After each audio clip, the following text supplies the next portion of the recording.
President. Madam President, as the chair of the Senate Foreign Relations Committee, I come to the floor to advise our colleagues about the urgency for us to take up and pass the supplemental appropriation bill that contains many important provisions, but I'm going to start with the most urgent, and that is providing assistance to Ukraine to defend itself from the brutal attack by the Russian Federation. Vladimir Putin could change the equation in Ukraine in a matter of weeks. His tanks could be rolling through Ukraine. His forces could be arresting Zelensky and his cabinet. The Russian flag could be flying over Ukraine's capital. This could happen in a matter of weeks if the United States does not act. A few days ago, I was in the White House for a meeting about this. President Biden could not have been clearer. We are out of money to support Ukraine in this fight. Think about how that sounds to the Ukrainians fighting on the front lines. One Ukrainian soldier said, "The guys are tired, very tired. They're still motivated. Many people understand that they have no other choice. But you can't win a war only on motivation." Ukrainian soldiers have had to ration artillery shells. One unit had to go from firing as many as 90 shells a day to just 10 to 20 shells a day. Mr. Putin has made it clear he is investing in a long war. As the New York Times reported, nearly a third of the country's spending next year, roughly $109 billion, will be devoted to national defense, according to a budget he signed into law. Russian TV commentators are celebrating our gridlock. As one European ambassador reportedly said, he can hear those champagne bottle corks popping in Moscow. President Putin knows if Congress does not act, he will be able to break Ukraine. If he succeeds, he will be signaling to the world that he can invade his neighbor whenever he wants to, erase the nation of Ukraine, and our allies in Europe, in the Middle East, and Africa, and Asia, and we ourselves, the United States, will be in greater danger. A group of NATO parliamentarians was in Washington last week, concerned about Congress's inability to pass the supplemental funding. As one of my counterparts, the chair of the Lithuanian Foreign Affairs Committee, asked, who is next? Balkans, Taiwan, Korea, the Baltics? It takes years to wake up Washington, so please, guys, wake up. Madam President, he's right. We need to wake up. If Putin wins in Ukraine, he will not stop there. That's why this isn't a choice between sending funding to Ukraine or not sending funding to Ukraine. The choice is between sending American dollars to fight Putin now or sending American soldiers to fight him later. If we want to preserve America's credibility with our allies, it's up to us. If we want to show our partners we'll be there to help when times are tough, it's up to us. If we want to make sure the United States stands on the right side of history, it's up to us. Russia is one of our most dangerous adversaries and an enemy of democracy everywhere.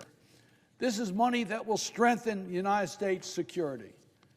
Ukraine needs money for air defenses, money for drones, money for arming the brave Ukrainians on the front line, and of course, direct budgetary support and humanitarian assistance.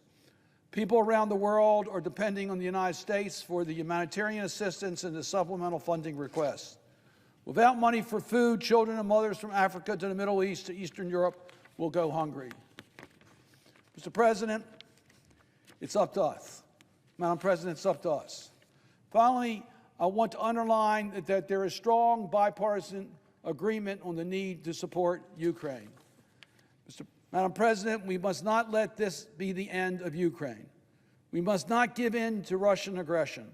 We must not stand idly by as this dictator does what he likes to his neighbors. We must vote for the supplemental funding that supports Ukrainian struggle for freedom. Time is running out. We need to act now. that, Madam President, I would suggest the absence of a quorum. The clerk will call the roll. Ms. Baldwin. Madam President, I come to the floor today to express my deep appreciation and gratitude for human rights defenders. They are the core of free democratic societies.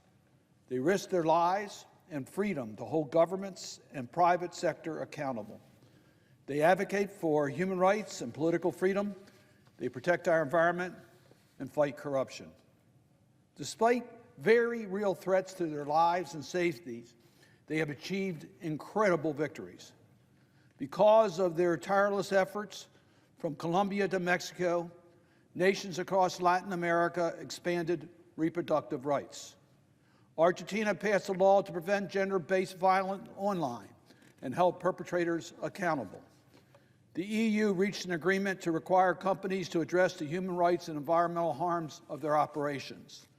And Malaysia and Ghana took steps to abolish the death penalty. We celebrate these victories.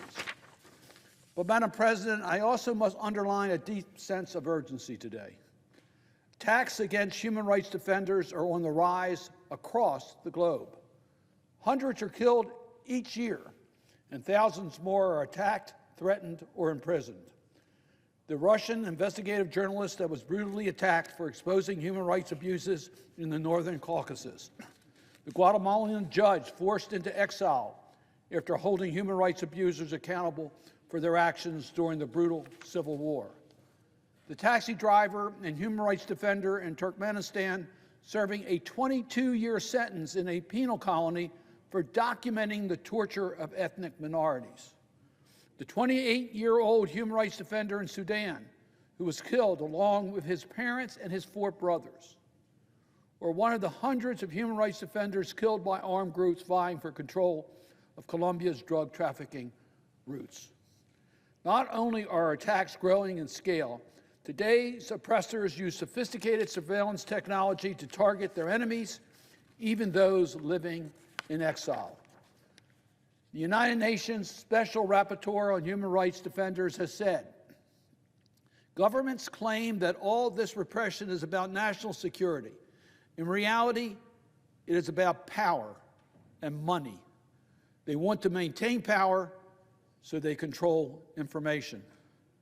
As a result, those who stand for freedom and justice often face death penalty threats, harassment, arbitrary detention, and torture.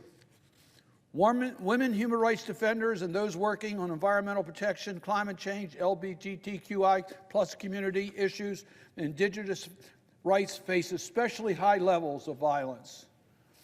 I'm pleased that the Biden administration has made protecting human rights defenders a priority for American foreign policy. Human rights defenders are heroes in the fight for democracy and freedom, and the United States must stand in solidarity with them. But we all need to do more. That is why I introduced the Human Rights Defenders Protection Act. This bill enhances our government's ability to prevent and respond to attacks on human rights defenders. It requires the administration to come up with a whole-of-government global strategy for human rights defenders. It creates a new limited visa category for at-risk human rights defenders. It elevates the State Department's human rights officers in countries facing democracy and human rights crises.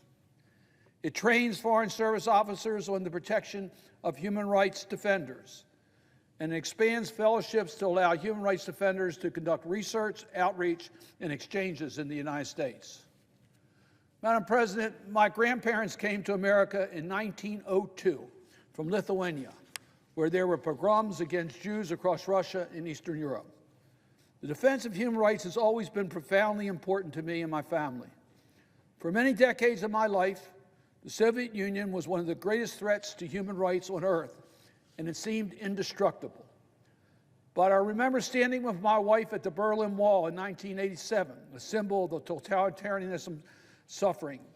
My wife and I hammered at the concrete that was covered in graffiti showing crossed out hammer and sickle. Chipping away at the Berlin Wall was a reminder of the good we can achieve if only we have faith. So to everyone who cares about justice, to everyone that fights for freedom, to everyone that defends human rights against all odds, don't give up. Let us continue to advocate for those human rights defenders behind bars. Let us champion their efforts across the globe. Let us have faith that we can overcome oppression and violence and assassinations. Let us keep hope alive that we can build a world that is safe and peaceful and prosperous. And with that, Madam President, I urge my colleagues to support the legislation that I have filed, and I yield the floor. Madam President, it is really an honor for me to be part of the continuation of the tradition of the United States Senate on George Washington's birthday to read Washington's farewell address. George Washington was born on February 22nd, 1732, and took the oath of office as President of the United States on April the 30th, 1789. 7.5 years later, on September 19th, 1796, in his decision not to run for a third term as President of the United States, he delivered his farewell address. It's a particular honor for me as a senator from Maryland to participate in this tradition. Maryland, one of the original colonies that formed the United States. Annapolis, our state capital, where on December 23rd, 1783, George Washington resigned his military commission, establishing the principle of civilian government. We were the first chartered college in the United States, was in Maryland, in Chestertown, appropriately named Washington College. And I follow in this tradition with other Maryland senators, starting with Herbert O'Connor, John Butler, Daniel Brewster, J. Glenn Bell, Charles Mack Mathias. George Washington's farewell address. Friends and fellow citizens, the period for a new election of a citizen to administer the executive government of the United States being not far distant, and they actually arrive when your thoughts must be employed in designating the person who is to be clothed with that important trust. It appears to me proper, especially as it may conduce to a more distinct expression of the public voice, that I should now apprise you of the resolution I have formed, to decline being considered among the number of those out of whom a choice is to be made. I beg you at the same time to do me justice, to be assured that this resolution has not been taken without strict regard to all considerations pertaining to this relation, which binds a dutiful citizen to his country, and that in withdrawing the tender of service which silence in my situation might imply, I am influenced by no diminution of zeal for your future interests, no deficiency of grateful respect for your past kindness, but I am supported by a full conviction that the step is compatible with both. The acceptance of and the continuations hitherto in the office in which you suffrage have twice called me have been a uniform sacrifice and inclination to the opinion of duty and to deference of what appears to be your desire. I constantly hoped that it would have been much earlier in my power, consistently with motives which I was not at liberty to disregard, to return to that retirement for which I have been reluctantly drawn. The strength of my inclination to do this, previous to the last election, and even led to the preparation of an address to declare it to you, but mature reflection on the perplexed and critical posture of our affairs with foreign nations, and the unanimous advice of persons entitled to my confidence, impelled me to abandon the idea. I rejoice that the state of your concerns, external as well as internal, no longer renders the pursuit of an inclination incompatible with the sentiment of duty or propriety. And I am persuaded, whatever partiality may be retained for my services, that in the present circumstances of our country, you will not disapprove my determination to retire. The impressions with which I first undertook this artist's trust was explained on the proper occasion. In the discharge of this trust, I will only say that I have, with good intentions, contributed towards the organization and administration of the government to the best excursions of which a very fallible judgment was capable. Not unconscious in the onset of the inferiority of my qualifications, experience in my own eyes, perhaps still more in the eyes of others, has strengthened the motives to defiance of myself. And every day the increasing weight of years admonishes me more and more that the shade of retirement is as necessary to me as it will be welcome. Satisfied that in any circumstances have given peculiar value to my service, they were temporary. I had the consolation to believe that while choice and prudence invite me to quit the political scene, patriotism does not forbid it. I'm looking forward to the moment, which is intended to terminate the career of my public life.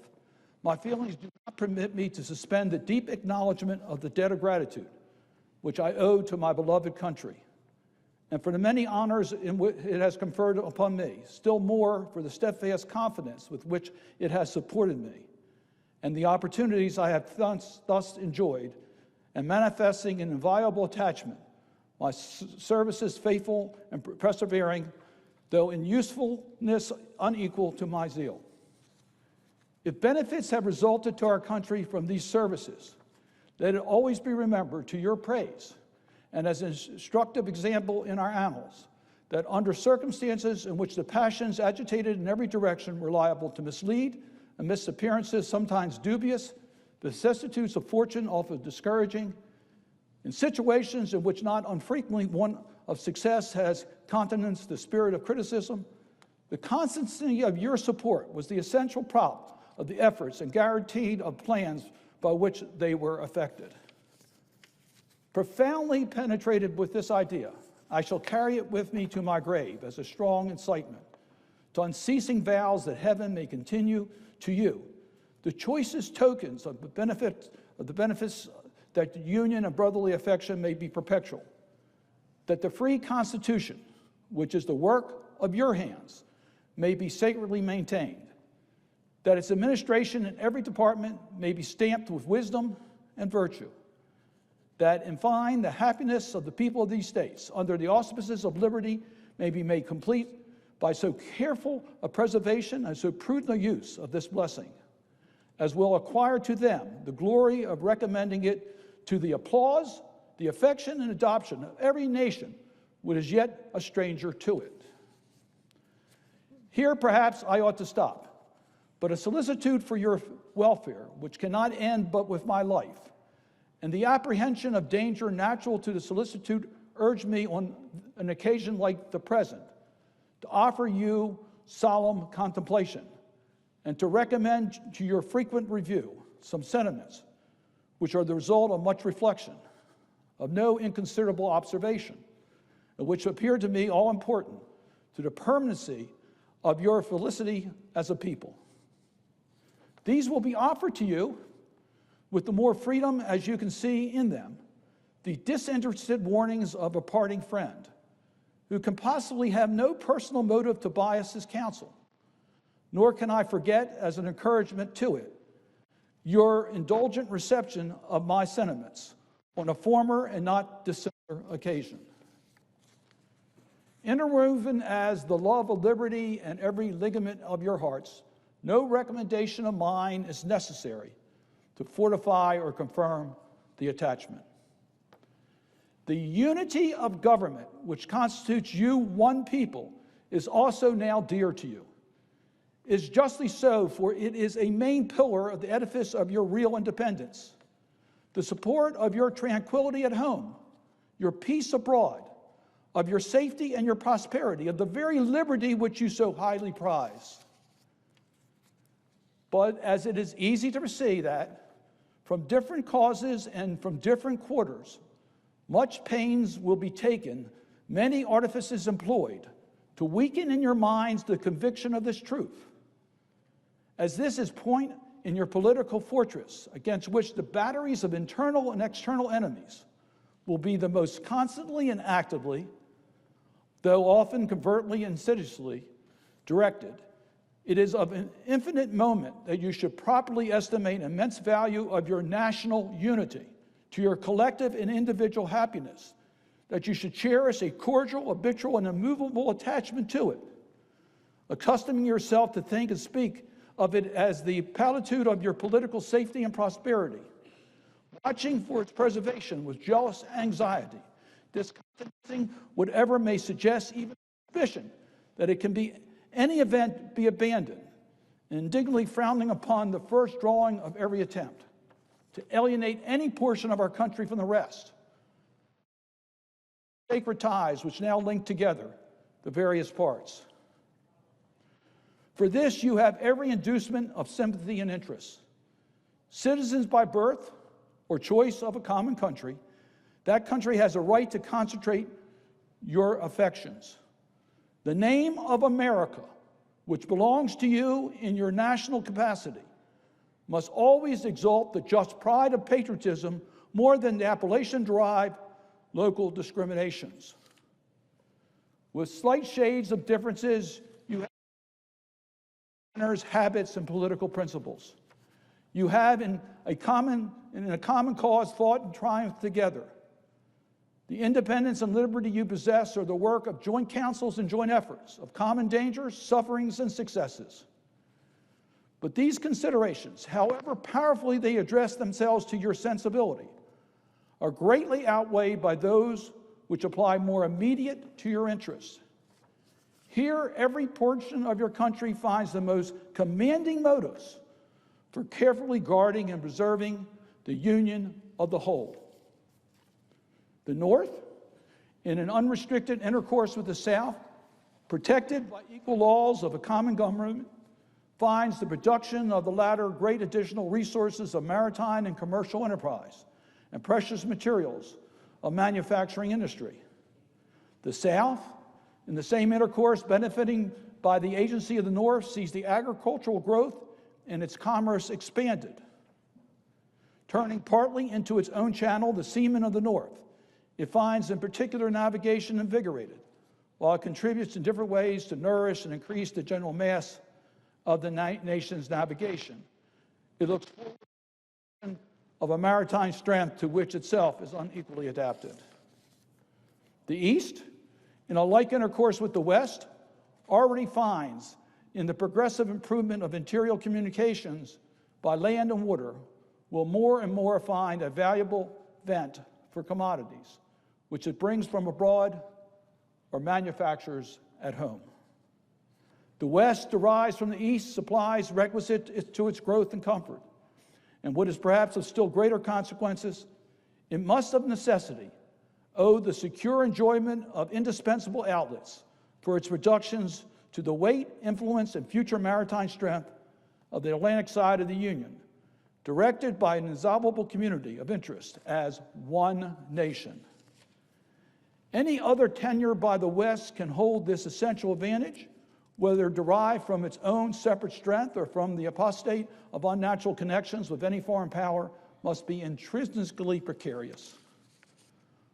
While then every part of the country thus feels an immediate and particular interest in union, all the parts combined cannot fail to find the united mass of means and efforts greater strength, greater resources, proportionally greater security from external danger, a less frequent interruption of their peace by foreign nations, and what is an inestimable value.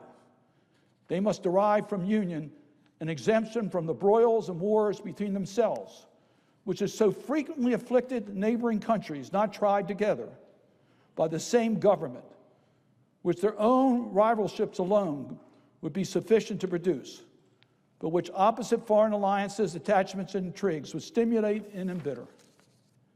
Hence, likewise, they will avoid the necessity of those overgrown military establishments, which under any form of government are auspicious to liberty, and which are to be guarded as particularly hostile to republican liberty.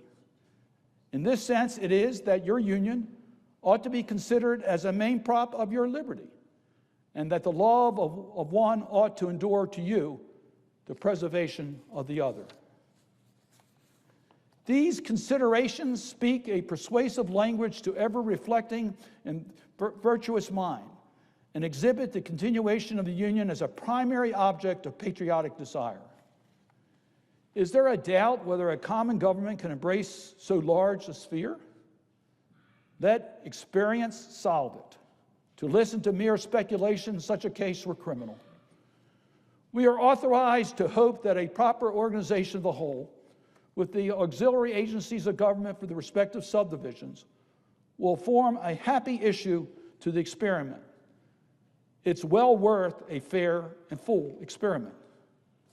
With such powerful and obvious motives to union affecting all parts of our country, while experience shall not have demonstrated in practicability, there will always be reason to distrust the patriotism of those in any quarters may endeavor to weaken its bands. In contemplating the causes which may disturb our union, it occurs as a matter of serious concern that any ground should have been furnished by characterizing parties by geographical discrimination, northern and southern, Atlantic and western, whence designing man may endeavor to cite a belief that there's a real difference of local interest and views. One of the expediencies of parties to acquire influence within a particular district is to misrepresent the opinions and aims of the other districts. You cannot shield yourself too much against the jealousies and heartburnings which springs from these misrepresentations. They tend to render alien to each other those who ought to be bound together by fraternal affection. The inhabitants of our Western country have lately had a useful lesson on this head. They have seen in the negotiations by the executive and the unanimous ratification by the Senate the treaty with Spain, and in the universal satisfaction of that event throughout the United States, a decisive proof how unfounded were the suspicions propagated among them of a policy in the general government and the Atlantic states unfriendly to their interest in regards to the Mississippi. They have witnesses to the formation of two treaties, that with Great Britain and that with Spain, which secured to them everything they could desire in respect to our foreign relations towards confirming their prosperity. Will it not be their wisdom to rely for the preservation of these advantages on the union by which they were procured? While they not heretofore be deaf to these advisers, if such they are, who would sever them from their brethren and connect them with aliens? To the efficacy and permanency of your union, a government for the whole is indispensable. No alliances, however strict, between parts can be adequate substitute. They must inevitably experience the infractions and interruptions which all alliances in all times have experienced. Sensible to this momentous truth, you have improved upon your first essay by the adoption of a constitutional government, better calculated than your former for an intimate union and for the efficacious management of your common concerns. This government, the offspring of your own choice, uninfluenced and unawed, adopted with full investigation and mature deliberation, completely free in its principles and the distribution of its powers, uniting security with energy, and containing within it a provision for its own amendment, has a just claim to your confidence and your support. Respect for its authority, compliance with its laws, acquiescence in its measures, are duties enjoyed by the fundamental maxims of true liberty. The basis of our political system is the right of people to make and to alter their constitutions of government. But the Constitution, which at any time exists until changed by an explicit and authentic act of the whole people, is sacredly obligatory upon all. The very idea of the power and right of the people to establish government presupposes the duty of every individual to obey the established government. All obstructions to the execution of the laws, all combinations and associations under wherever plausible character with the real design to direct, control, counteract, or awe the regular deliberations and action of the constituted authorities are destructive to this fundamental principle and of fatal tendency. They serve to organize factions, to give it an artificial and extraordinary force, to put in the place of delegated will of the nation, the will of a party, often a small but artful and enterprising minority of the community, and according to the alternative triumphs of different parties, to make the public administration the mirror of the ill-concerted, incongruous projects of factions, rather than an organ of consistent and wholesome plans digested by a common council and modified by mutual interests. However, combinations or associations of the above description may now and then answer popular ends. They are likely, in the course of time and things, become potent engines by which cunning, ambitious, and unprincipled men will be enabled to subvert the power of the people and to usurp for themselves the reins of government, destroying afterwards the very engines which have lifted them to unjust dominion. Towards the preservation of your government and the permanency of your present happy state, it was requisite not only that you steadily discountenance irregular oppositions to its acknowledged authority, but also that you resist with care the spirit of innovation upon its principles, however specious the pretense. One method of assault may be to effect, in the forms of the Constitution, alterations which will impair the energy of the system, and thus undermine what cannot be directly overthrown. In all the changes to which you may be invited, remember that time and habit are at least as necessary to fix the true character of governments as of other human institutions, that experience is the surest standard for which to test the real tendency of an existing constitution of a country. The facility in changes upon the credit of mere hypotheses or opinions exposes to perpetual change from the endless varieties of hypotheses and opinions. And remember especially that for the efficient management of your common interest in a country so extensive as ours, a government of as much vigor as is consistent with the perfect security of liberty is indispensable. Liberty itself will find in such a government, with powers properly distributed in justice, its surest guardian. It is indeed little else that a name where the government is too feeble to withstand the enterprises of factions to confine each member of society within the limits prescribed by the law, and to maintain all in the secure and tranquil enjoyment of the rights of persons and property. I've already intimated to you the danger of parties in the state, with particular reference to the founding of them on geographical discriminations. Let me now take a more comprehensive view and warn you in the most solemn manner against the baneful effects of the spirit of party generally. This spirit, unfortunately, is inseparable from our nature, having its roots in the strongest passions of human minds. It exists under different shapes in all governments, more or less stifled, controlled, or repressed. But in those of the popular form, it seems in its greatest rankness and truly their worst enemy. The alternative domination of one faction over another, sharpened by the spirit of revenge natural to party dissension, which in different ages and countries has perpetuated the most horrid enormities, is in itself a frightful despotism. But this leads at length to a more formal and permanent despotism. The disorders and miseries which result gradually incline the mind of men to seek security and repose in the absolute power of an individual. And sooner or later, the chief of some prevailing faction, more able or more fortunate than his competitor, turns this disposition to the purposes of his own elevation on the ruins of public liberty. Without looking forward to the extremity of this kind, which nevertheless ought not to be entirely out of sight, the common and continual mischiefs of the spirit of party are sufficient to make it the interest and the duty of wise people to discourage and restrain it. It serves always to distract the public councils and enfeeble the public administration. It agitates the communities with ill-founded jealousies and false alarms and kindles animosities of one part against another, ferments occasionally riots and insurrections. It opens the door to foreign influence and corruption, which finds a facilitated access to the government itself through the channels of party passions. Thus, the policy and the will of one country are subjected to the policies and will of another. There is an opinion that parties in free countries are useful checks upon the administration of government and serve to keep alive the spirit of liberty. This, within certain limits, is probably true, and in governments of monarchical chaos, patriotism.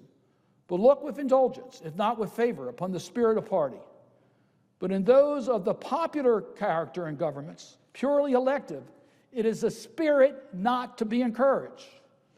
from their natural tendencies, it is certain that they will always be enough of that spirit for every salutary purpose, and there be in constant danger of access. The efforts ought to be the force of public opinion to mitigate and assuage it.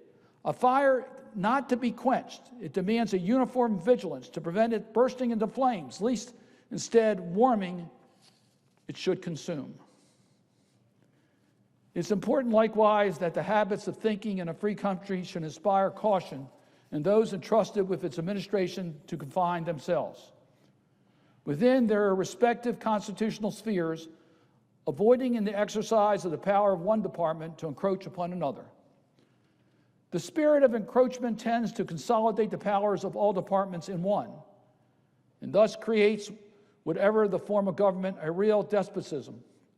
A just estimate of that love of power and proneness to abuse it, which predominates in the human heart, is sufficient to satisfy us of the truth of this position. The necessity of reciprocal checks in the exercise of political power by dividing the distributing into different depositories and constituting each the guardian of the public will against invasion by the other has been evinced by experiment, ancient and modern, some of them in our country and under our own eyes. To preserve them must be as necessary as to institute them. If, in the opinion of people, the distribution or modification of the constitutional powers be in any particular wrong, let it be corrected by an amendment in the way the Constitution designates. But let there be no change by usurpation, for through this, in one instance, may be the instrument of good, it is the customary weapon by which free governments are destroyed. Precedent must always greatly overbalance impermanent evil and a partial transcendent benefit, which the use can at times yield. Of all the dispositions and habits which lead to political prosperity, religion and morality are indispensable supports. In vain that man claim the tribute of patriotism, who should labor to subvert these great pillars of human happiness, these firmness props of duties of men and citizen. The mere politician, equal with the pious man, ought to respect and cherish them. A volume could not trace all their connections with private and public felicity. Let it simply be said, where is the security for property, for reputation, for life, if the sense of religious obligation deserts the oaths, which are the instruments of investigation in courts of justice? And let us with caution indulge the supposition that morality can be maintained without religion. Wherever may be seated in the influence of refined education in the minds of peculiar structures, reasons, and experience, both forbid us to expect that national morality can prevail in exclusion of religion principles. It's substantially true that virtue or morality is a necessary spring of popular government. The rule indeed extends with more or less force to every species of free government, who, that is a sincere friend to it, can look with indifference upon the attempts to shake the foundation of the fabric. Promote then, as an object of primary importance, institutions for the general diffusion of knowledge. In proportion as the structure of government gives force to public opinion, it is essential that public opinion should be enlightened. As a very important source of strength and security, cherish public credit. One method of preserving it is to use it as sparingly as possible, avoiding occasions of expense of cultivating peace, but remembering also that timely disbursements to prepare for dangerous frequently prevent much greater disbursements to repeal it. Avoiding likewise the accumulation of debt, not only by shunning occasions of expense, but vigorously excursions in times of peace to discharge the debts which unavoidably wars may have occasioned, and not ungenerously throwing upon posterity the burden which we ourselves ought to bear. The execution of these maxims belong to your representatives, but it is necessary that public opinion should cooperate to facilitate them the performance of their duties, it is essential that you should practically bear in mind that towards the payment of debts, there must be revenue. That to have revenue, there must be taxes. Then no taxes can be devised which are not more or less inconvenient and unpleasant. That the intrinsic embarrassment inseparable from the selection of a proper object, which is always a choice of difficulties, ought to be a decisive moment for a candid construction of the conduct of government in making it, and for the spirit of acquiescence in the measures of obtaining revenues, which the public exigencies may at times dictate. Observe good faith and justice towards all nations. Cultivate peace and harmony with all. Religion and morality enjoy this conduct, and it can be that good policy does not equally enjoin it. It will be worthy of a free, enlightened, and no magnanimous and too novel an example of people always guided by exalted justice and benevolence. Who can doubt that in the course of times and things, the fruits of such plan would richly repay any temporary advantages which might be lost by steady adherence to it? Can it be that Providence has not connected the permanent felicity of a nation with its virtue? The experiment, at least, is recommended by every sentiment which ennobles human nature. Alas, it is rendered impossible by its vices. The execution of such a plan is more essential than the permanent and inveterate antipathies against particular nations and passionate attachments for others should be excluded. That in place of them, just and amicably feelings towards all should be cultivated. The nation which indulges towards another habitual hatred or habitual fondness is in some degree a slave, is a slave to the animosities or to its affections, either of which is sufficient to lead it astray from its duty and its interests. Antipathy in one nation against another disposes each more readily to offer insult and injury, to lay hold of slight causes of umbrage, and to be haughty and intractable and accidental or trifling occasions of despair occur. Hence, frequent collisions, obstinance, envenom, and blood contests. The nation, prompted by ill will, resentment, sometimes impels to war the government, contrary to the best calculations of policy. The government sometimes participates in the national propensity and adopts through passion what reason would reject. In other times, it makes the animosity of a nation subservient to the projects of hostility instituted by pride, ambition, and other sinister or pernicious motives. The peace often, sometimes perhaps the liberty of nations have been the victim. So likewise, a passionate attachment of one nation for another produces a variety of evils. Sympathy for the favored nation, facilitating the illusion of an imaginary common interest in cases where no real common interest exists, and infusing in one the enmities of the other, betrays the former into a participation into the quarrels and wars of the latter, without adequate inducement or justification. It leads to the concessions to the favored nation of privileges denied to others, which is apt of whom equal privileges are withheld. And it gives ambitious, corrupted, and deluded citizens who devote themselves to the favored nation facility to betray or sacrifice the interests of their own country without odium, sometimes even with popularity, gilding with the appearance of a virtuous sense of obligation, a commendable deference for public opinion, or a laudable zeal for public good, the base or foolish compliances of ambition, corruption, infatuation. As avenues to foreign influences in innumerable ways, such attachments are particularly alarming to the truly enlightened and independent patriot. How many opportunities do they afford to tamper with domestic factions, to practice the arts of seduction, to mislead public opinion, to influence all the public councils? Such an attachment of a small or weak towards a great and powerful nation dooms the former to be a satellite of the latter.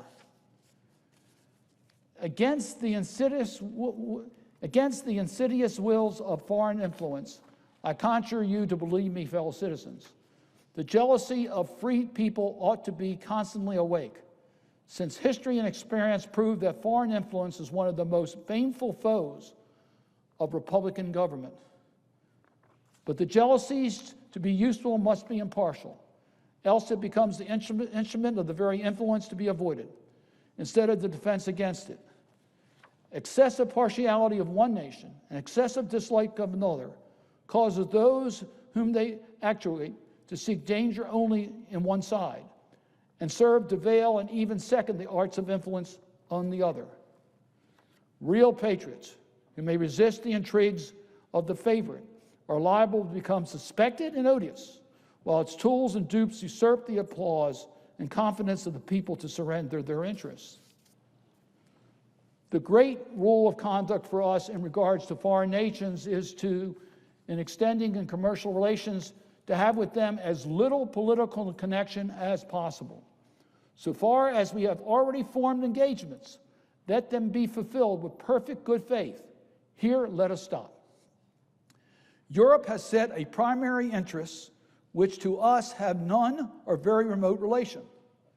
Hence, she must be engaged in frequent controversies, the causes of which are essentially foreign to our concern. Hence, therefore, it must be unwise in us to implicate ourselves by artificial ties to the ordinary vicissitudes of her politics or the ordinary combinations and collusions of her friends and enemies. Our detached and distant situation invites and enables us to pursue a different course. If we remain one people under the efficient government, the period is not far off when we may defy material injury from external annoyance, when we may take such an attitude as will cause neutrality.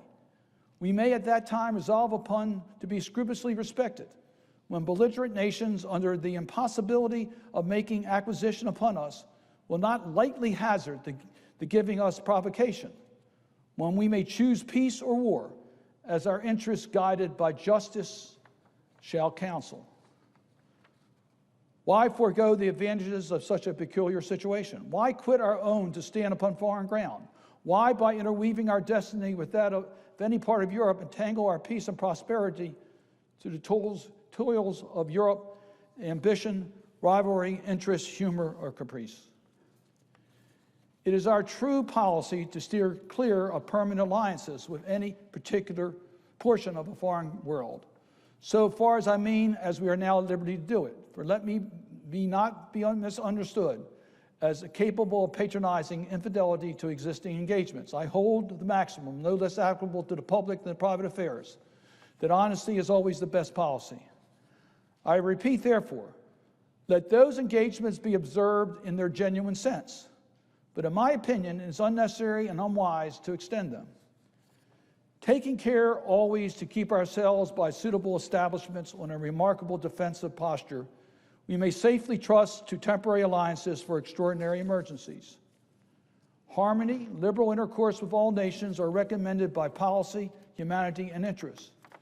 But even our commercial policy should hold an impartial hand, neither seeking nor granting exclusive favor or preference, consulting the natural course of things, diffusing and diversifying by gentle means the streams of commerce, but forcing nothing, establishing with powers so disposed, in order to give to trade a suitable course, to define the rights of our merchants and to enable governments to support them, conventional rules of intercourse, the best that present circumstances and mutual opinion will permit, but temporary and liable to be, from time to time, abandoned or varied, as experience and circumstances shall dictate, constantly keeping in view that it's folly in one nation to look for disinterested favor from another, that it must pay with a portion of its independence from whatever it may accept under that character, that by such acceptance it may place itself in the condition of having to give equivalents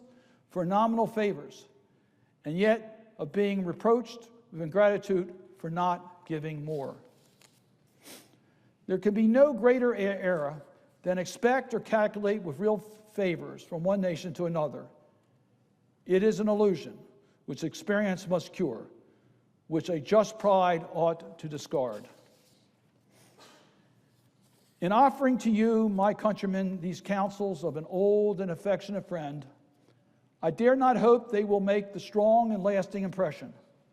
I could wish that they will control the usual current of the passion or prevent our nation from running the course which has hitherto marked the destiny of nations.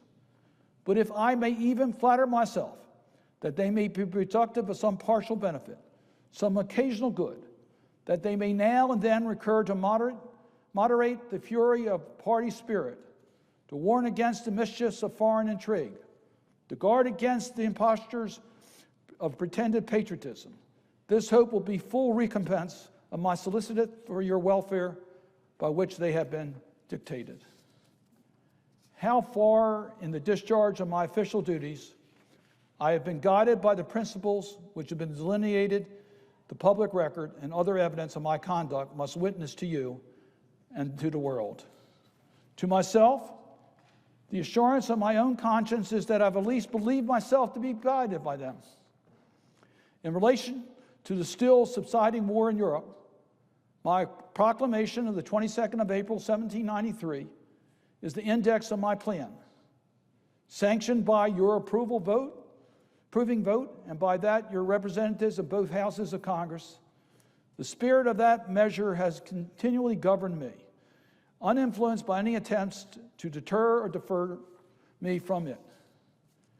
Any deliberate examination, with the aid of the best lights I could obtain, I was well satisfied that our country, under all the circumstances of the case, had the right to take, and was bound in duty and interest to take, a neutral position. Having taken it, I determined as far as I should depend upon me to maintain it with moderation, perseverance, and firmness. The considerations with respect the right to hold this conduct is not necessary on this occasion to detail. I will only observe that, according to my understanding of the matter, that right, so far from being denied by any of the belligerent powers, has been virtually admitted by all. The duty of holding neutral conduct may be inferred, without anything more, from the obligations which justice and humanity impose on every nation. In cases in which it is free to act, to maintain inviolate the relations of peace and amity towards other nations. The inducements of interests for observing that conduct will best be referred to your own reflections and experience. With me, a predominant motive has been to endeavor to gain time to our country, to settle and mature its recent institutions, and to progress without interruption to that degree of strength and consistency which is necessary to give it, humanly speaking, the command of its own fortunes. Though in reviewing the instances of my administration, I'm unconscious of intentional error. I'm nevertheless too sensible of my defects not to think it probable that I may have committed many errors. Whatever they may be, I fervently beseech the Almighty to avert or mitigate the evils to which they may tend. I shall also carry with me the hope that my country will never cease to view them with indulgence, and that after 45 years of my life dedicated to its service with the upright zeal, the faults of incompetent abilities will be consigned to oblivion, as myself must soon be to the mansions of rest. Relying on its kindness in this and other things, and actuated by the fervent love towards it, which is so natural to a man who views in it the native soil of himself and his progenitors for several generations, I anticipate with pleasing expectation that retreat, which I promise myself to realize without alloy, the sweet enjoyment of partaking in the midst of my fellow citizens, the benign influence of good laws under a free government, that every favorite object of my heart, and the happy reward, as I trust, of our mutual cares, labors, and dangers. George Washington, United States, 19th of September, 1796. Madam President, when Alexei Navalny died 2 weeks ago, he had been in solitary confinement for almost 300 days. Outside his window, the Russian dissident and anti-corruption campaigner could only see a tall fence and no light. Far above the Arctic Circle, the prison was built on the site of a Soviet gulag, a place the Kremlin had sent generations of Russian citizens to break their spirit. But despite the sub-zero temperatures, despite the months of darkness, despite the violence, Alexei Navalny never gave up. He never lost his sense of humor. He never wavered in his commitment to fight for a better Russia. And what really bothered the Kremlin, he never gave up on telling the truth about Putin. After all, he is the one who aptly described Putin's United Russian Party as the party of crooks and thieves. He saw that Putin's still the KGB agent who never turned away from the Soviet legacy that crushed the rebellion in Hungary in 1956, that suppressed the reforms in Czechoslovakia in 1968, and that declared martial law and ultimately unsuccessful attempt to crush solidarity in Poland in 1981. There was a chance for Russia to take a different path in the 1990s. Many Russians leaped at the opportunity after the collapse of the USSR. There were independent political parties, there were open elections, there was a free press. Civil society emerged, Russians connected with counterparts in Europe and around the world. But since his rise to power at the turn of the century, Putin has turned Russia in a very different direction, ruling with regimes as repressive and corrupt as anything under Brezhnev or Khrushchev. He is old-school Soviet. Today, Putin wraps himself in an ideology of white Christian nationalism. He has cracked down on ethnic and religious minorities. He has persecuted the gay and lesbian community. He has shut down independent media and jailed journalists. Like Radio Free Europe, Radio Liberty journalist Alexei Karmashova, a Russian-born American citizen who went to visit her ailing mother. Or even like Americans like Evan Kershkovich of the Wall Street Journal, who was imprisoned for doing his job as a reporter. Václav Havel, who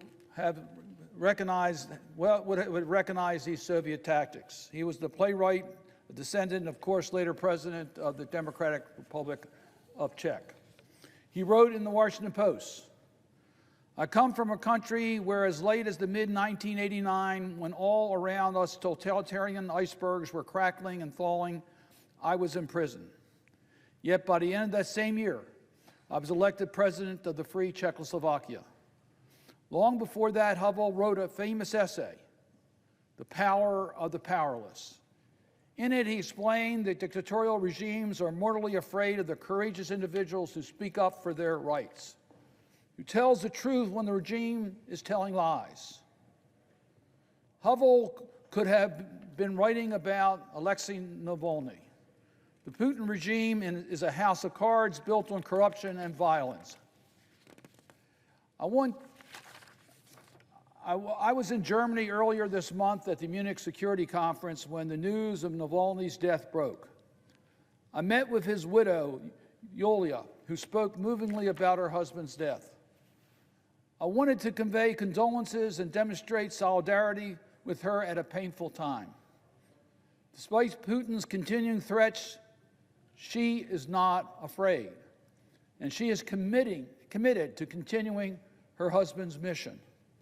His team at the Anti-Corruption Foundation is not afraid. They still have their lists of bribe takers and warmongers. Navalny himself was not afraid. Even after they poisoned him and left him in critical condition, he still went back to Russia. Courage only begets more courage. That's what scares Putin. Navalny was not alone. I want to speak briefly about another brave Russian Democrat who is unjustly imprisoned in Putin's gulags. Only a few weeks after appearing before a Helsinki Commission hearing I chaired, they also poisoned Vladimir Kara-Murza. And like Navalny, he refused to be intimidated. He refused to be exiled from his homeland, and he returned to Russia time and again. They threw him in jail almost 2 years ago for his criticism of Putin's unjust war in Ukraine. And there are others too. like Ilya Yashin, who was sentenced to 8 years after publishing reports about the war crimes by Putin's forces in Ukraine in 2022. We in the free world must do everything we can to lift up their voices. We give material support to activists both inside Russia and across the diaspora. I was pleased to see the Biden administration levy more sanctions against Putin's regime last week, including against the warden of the prison where Putin promoted to the rank of Colonel General 3 days after Navalny's death. We must hold those responsible accountable, including using global Magnitsky sanctions. At the same time, the House of Representatives must pass the supplemental funding request to help support the Ukrainians fighting against Putin's repression. The fight against Putin in Ukraine is also the fight against Putin in Russia. There is something Navalny clearly understood when he said, Russia must leave Ukraine alone and allow it to develop the way that its people want. Navalny personified what Havel long ago described as the power of the powerless. So to my friends and family of Alexei Navalny and all those in Putin's prisons, to the Ukrainian people fighting against the Russian war machine, to the Russian diaspora who still dream of returning home, don't give up hope. Have faith that we will one day see peaceful and prosperous and democratic Russia, where freedom and justice reign. With that, Madam President, I yield the floor. Madam President, we're certainly going to be voting on a motion by Senator Paul in regards to the F-16 sale to Turkey. Recently, the administration noted an F-16 sale to Turkey to modernize its F-16 air capacity. I understand my colleague from Kentucky's concern about President Erdogan's record. I share some of those concerns. The State Department's most recent human rights report on Turkey found significant issues, including credible reports of, quote, forced disappearances, torture, arbitrary arrests, and the continued detention of tens of thousands of persons, opposition politicians, former members of parliament, lawyers, journalists, and human rights activists. In addition, Turkey has targeted U.S. partners in the Kurdish-led Syrian Democratic Forces and supported Azerbaijan in its brutal war last year to conquer Nagorno-Karabakh. This is unacceptable, and I have not hesitated to make it clear that Turkey needs to change course. I've consulted closely with the highest levels of the Biden administration about this transition over several months. I believe they share my concerns, and I believe we are making progress. And our former colleague, Ambassador Flake, is engaging regularly on these issues with the government in Ankara. So I want to be clear. My approval of the Biden administration's sale of the F-16 aircraft to Turkey was not a decision I came to lightly as the chair of the Senate Foreign Relations Committee. It was contingent on Turkish approval of Sweden's NATO membership. That condition has been met. Turkey's parliament ratified Sweden's NATO membership bid. This comes at a critical time. President Putin is continuing his brutal war in Ukraine and threatening NATO and all of Europe. Given the stakes, not only is Sweden's membership vital to NATO, so is Turkey's. Turkey is a key to the defense of the southern flank of NATO. It is host to a major U.S. military presence. And Turkey's F-16 fleet contributes to NATO, including in the Black Sea, which is critical to our national security. That is why it is the national security interest of the United States and our allies for Turkey to upgrade its aging F-16 fleet to a more capable model, a model that is compatible with the United States and NATO partners. That's exactly what this sale will do. It will usher in an important new chapter in our relationship with Turkey. So, Mr. President, I urge my colleagues to reject the resolution being offered by my friend from Kentucky and allow this sale to go forward. It's in our national security interests. It's in the security interests of our allies. It will strengthen NATO and strengthen our resolve against Russia's aggression in Ukraine. With that, Mr. President, I yield the floor. And I think Congress uniting to send a very clear message and helping the Biden administration match its means and ends is the right and responsible course of action on our foreign policy. Thank you. Thank you for your testimony. We'll now have 5-minute rounds. Dr. Maroney, I want to start with your assessment as to what Iran's strategies are about in regards to its proxies and whether there has been a shift during the last 4 months on the Iranian strategies. We saw the loss of U.S. servicemen in regards to the proxy attacks. The U.S. responded, and that response has resulted in a significant reduction in the militia's attacks against U.S. interests. My question to you is, we see concerns with this tit for tat in the northern border of Israel with Hezbollah, but it's prevented the civilian populations from being able to live safely in that region on both sides of the border. How much control does Iran have over the activities of Hezbollah in regards to these attacks that are preventing the civilian populations from being able to live in that region? Yes, they haven't invaded Israel, but it's certainly disruptive to the civilian population. We know that the Houthis in the Red Sea are creating havoc with the commercial shipping. We have an international coalition that is, the targets are not Israel, the targets are international, and we have an international coalition that is responding to that. How much is Iran encouraging those types of activities, and has their strategy changed during the last 4 months? So I would like to get an understanding as to what Iran's game plan is here.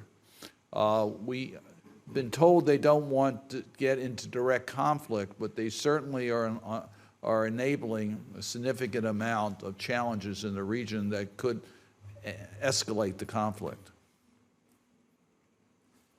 Thank you, Mr. Chairman. I think you've characterized Iran's behavior and its motivations very accurately. Ultimately, what the Iranians are looking to do is to try to drive the United States out of the region. That's been their goal since 1979, and it hasn't wavered.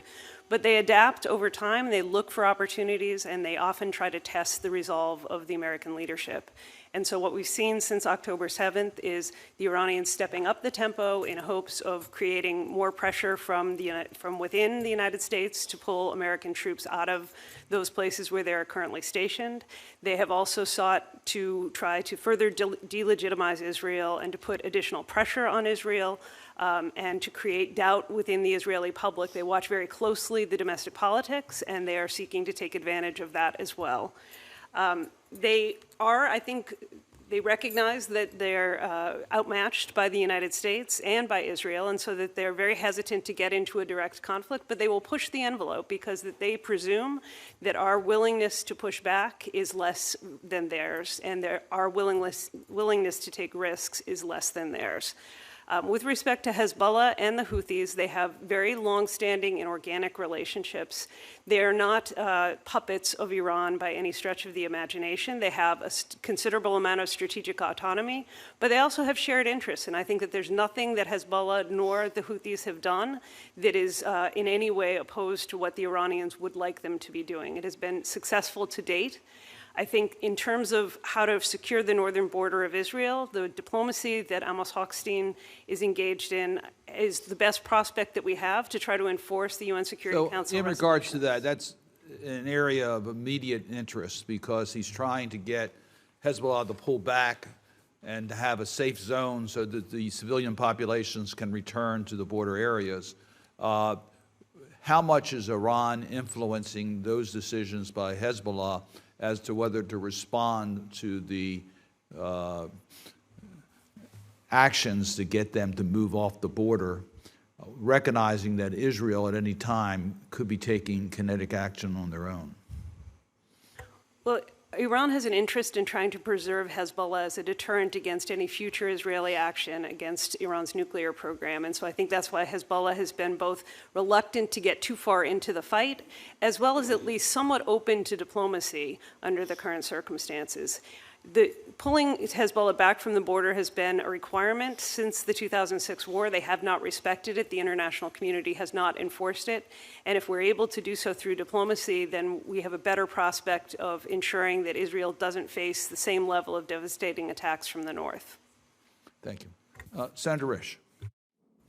Mr. President, before I start my remarks in regards to Sudan, I want to thank Senator Murray for her incredible leadership in regards to the appropriations issue, and Senator Collins. It took a lot of work to get us to where we are now. I urge my colleagues to cooperate so we can get this vote before the government shutdown at midnight. It's a bill that I think we all can support and be proud of. It's not everything that we wanted, but I think the priorities have been protected, and I thank the chairwoman for what she's done in that regard. Mr. President, in 2018, as the Sudanese people took to the streets to demand change after decades of war, a young woman climbed on the roof of a car. Protesters captured the Lady Liberty moment. As she pointed her finger in the air, she read a poem that would become one of the slogans of the Sudanese revolution. The bullets do not kill. It's the silence of the people that kills. It is silence that kills. Mr. President, I come to the floor today because we cannot be silent about Sudan. We must hold those committing war crimes accountable. I urge the Biden administration to take critical diplomatic steps to end the conflict in Sudan. In 2018, when protesters brought down the brutal and genocidal regime, 2/3 were women. They dreamed of a Sudan that was free of oppression, harassment, and sexual violence. A Sudan that would transition to democracy after nearly 30 years of authoritarian rule. But today, Sudanese women face the brute force of a vicious war between two armed factions. The SAF, the Sudanese Armed Forces, and the RSF, the Military Rapid Support Forces. Both committed abuses during the civil war in Darfur. In the last years of their actions have been absolutely brutal. They have killed detainees and indiscriminately bombed civilians. They have conscripted children as soldiers. They have looted supplies and attacked aid workers. And one woman told NPR if they couldn't steal it, they burned it. They are targeting non-Arab ethnic groups in Darfur just as they did 20 years ago.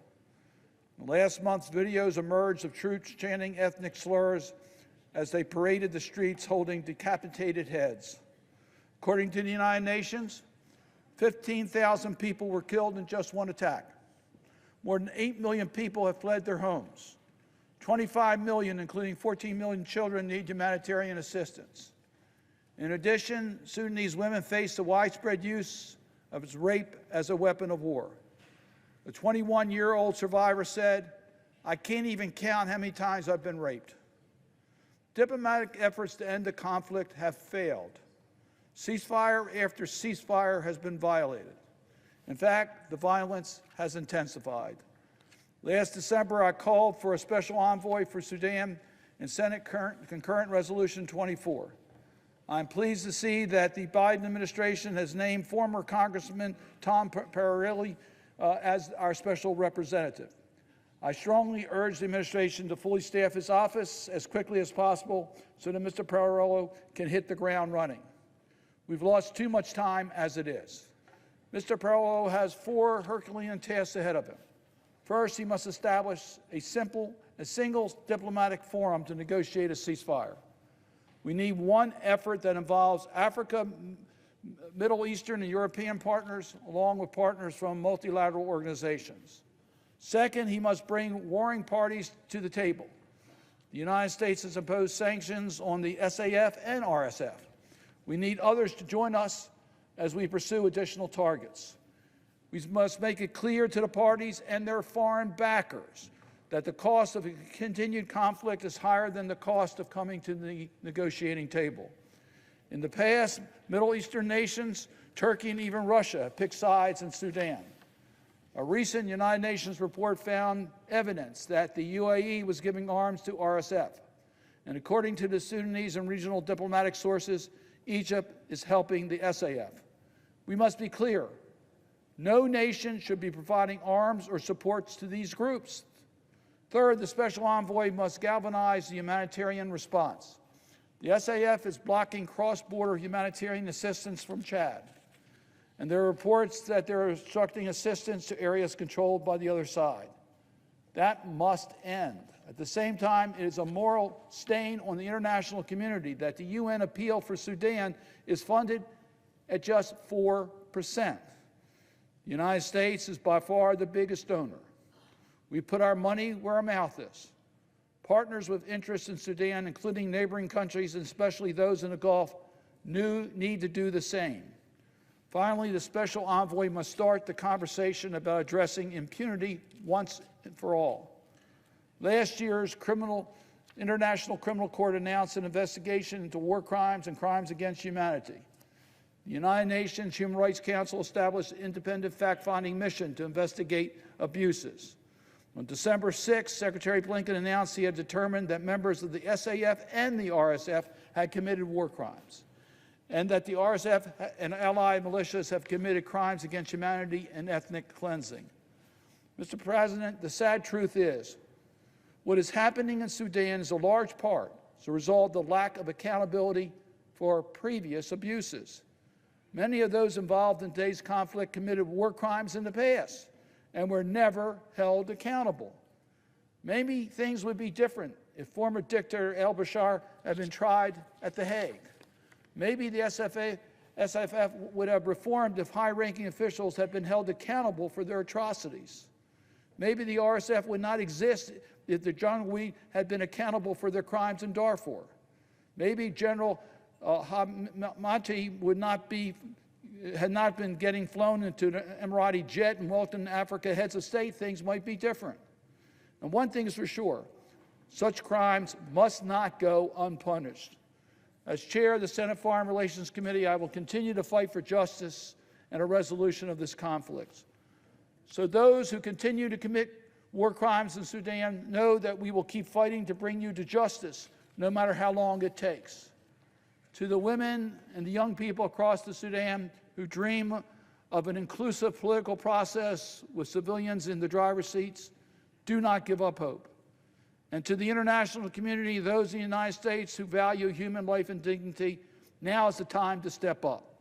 Now is the time to put an end to this cycle of violence that has plagued this region for generations. Now is the time to end silence. I yield the floor. And we are deeply grateful for the leadership of Senator Ben Cardin. Governor Moore, first of all, thank you very much for getting our whole team together to meet this challenge. And our prayers are with the families of those that are lost at sea at this moment. As the governor said, it's still a search and rescue. So we are hopeful and we are with the families. I also want to underscore our thanks to our first responders. They did an extraordinary job, acting very quickly and saved lives. So we thank our first responders for everything that they have done. I just really want to underscore a couple points. Our first priority is the search and rescue for those that were on the bridge. We then need to make sure that the channel is reopened. It's critically important to our economy. It affects many, many jobs. It affects not only jobs here in Maryland, but around the country and world. So our next priority is to make sure we get that channel opened. And then we also need to replace the bridge for the surface transportation. We're going to work together as a team. I am very impressed by all the partners that are with us today. We heard from them at the state level, the local level, the federal level. I particularly want to acknowledge our federal partners. The Secretary of Transportation is with us. We have the Coast Guard. We have the Army Corps of Engineers. We have the investigators. We have the Small Business Administration. They're all here because of the commitment of the partners to work together. A special thanks to President Biden, who's made it very, very clear that he'll do everything in his power to make sure that we get the help we need to deal with this challenge. But as Secretary Buttigieg told us in our briefings, he's going to need the help of Congress in order to get things done. So I want to acknowledge our team, Senator Van Hollen, my partner in the United States Senate on the Appropriations Committee, the work that he's doing. Congressman Mfume is here. Congressman Trone is here. Team Maryland, our federal delegation, is committed to working together. Senator Van Hollen and I got calls from our leadership that said they're prepared, Secretary Buttigieg, to do everything that we need to do in Congress to make sure you have the resources and the federal partners have the resources in order to get the job done. So I want to thank Senator Schumer for his call and his comments. Senator Murray, Senator Carper, Chair of the Environment and Public Works Committee, have all been in touch with us. It is a team effort, and we're going to make sure that we do everything we can to protect our economy and protect the people of our state. And with that, let me just turn it back to the governor or Secretary Buttigieg. This guy woke all of us up early this morning, so thank you very much.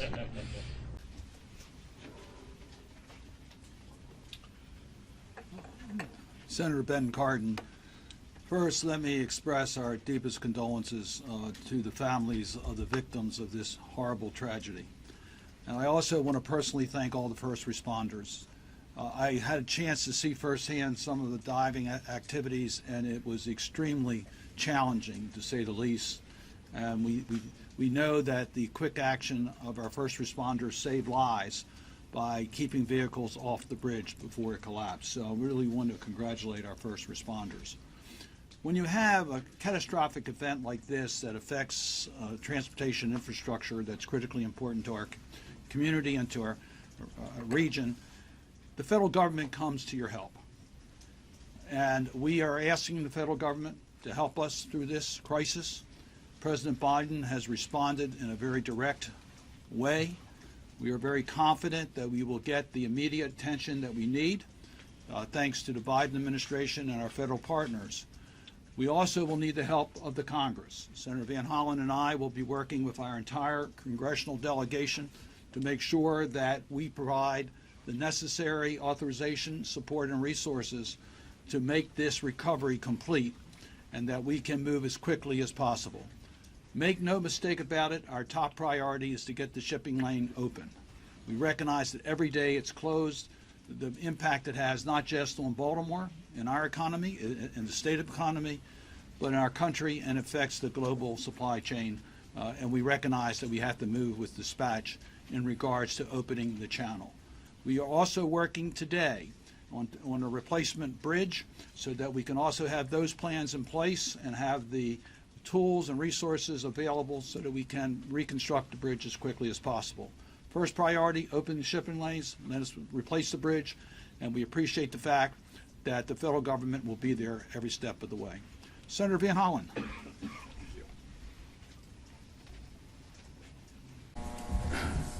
Ben Cardin, Senator. First, I just want to give my impression of what a unified command should be like. This is a model unified command. It has brought together the federal partners, the state partners, our city, our county partners, all together to be united in a mission. And as a result, we've made significant progress.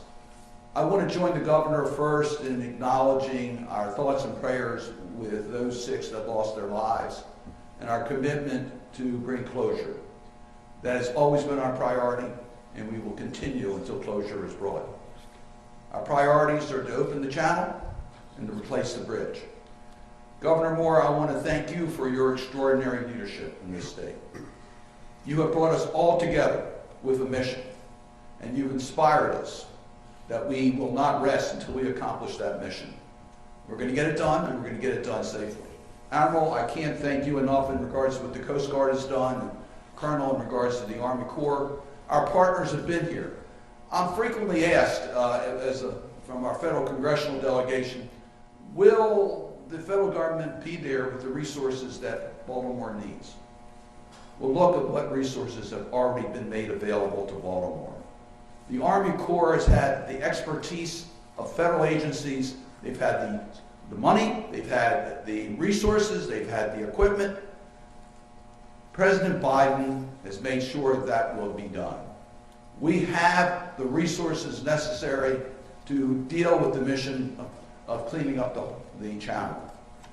And as Secretary Wiedefeld says, we have the resources to start the replacement of the bridge and to deal with the challenges, transportation challenges with the bridge coming down. Next week, I have scheduled a meeting for our congressional delegation with the OMB, Office of Management and Budget, with the state of Maryland, to make sure that we coordinate in Congress with the Biden administration to make sure they have all the resources they need to complete the mission in Baltimore. We recognize that the priority now is to open the channel. We can't replace the bridge until the channel is opened, although we start planning it. But we need to make sure that we have the commitment moving forward to replace the bridge with the type of bridge befitting our community and the needs of our community. We are committed to making sure that happens.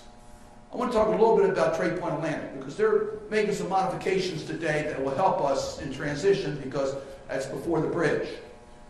In 2020, Senator Van Hollen and I worked to get a port grant to Trade Point Atlantic to make it more capable to deal with port activities. I want to thank again the Biden administration for being willing to modify that grant so that we can deal with what Governor Morris talked about, the roll-on, roll-off needs of the port through Trade Point Atlantic.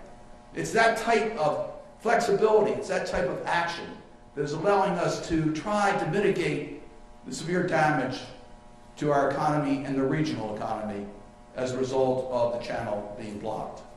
I want you to know it is a team effort. Senator Van Hollen and I have worked closely with the Moore administration along with Congressman Mfume and our entire congressional delegation. Mayor Scott, thank you for your extraordinary leadership working with your counterparts, the county execs of Anne Arundel County and Baltimore County. I had a chance earlier today to visit the small business operations in Dundalk. Excuse me, around here. And it was actually in East Baltimore. I had a chance to see firsthand how important the SBA programs will be. Make no mistake about it, small businesses are the growth engine of our economy. That's where we get job growth. They are innovative. They figure out ways to do things. When you think of the Port of Baltimore, when you think of a port, you don't necessarily think about the hundreds and hundreds and hundreds of small businesses that are making that port operate. Many of the transports are done by independent contractors and small businesses. Now, they do things well, so we have an efficient port, but they don't have deep pockets. They're not prepared for this type of disaster. Administrator Guzman called me on the day of the tragedy to let me know that she believed that this would qualify for emergency assistance. She already put together a team to come to Baltimore to help us. And as soon as the state could come forward with their application, it was approved at the federal level. And it means so much. The governor talked about some of those business owners that we saw today. One has 2 employees and 2 trucks. And he'll be out of business unless he gets some help. And what we're going to be able to do through this program is give that person the hope the help that they need now, and with the traffic coming through the port, the business, so that they can stay in business.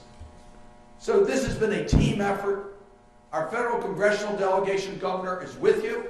We're going to do everything to make sure you get the help that you need from your federal partners. And I want to thank all of our federal partners who have been here from day one, and they're not going to leave until mission accomplished. He's a great friend to all of us, a national leader. Ladies and gentlemen, please welcome Senator Ben Cardin.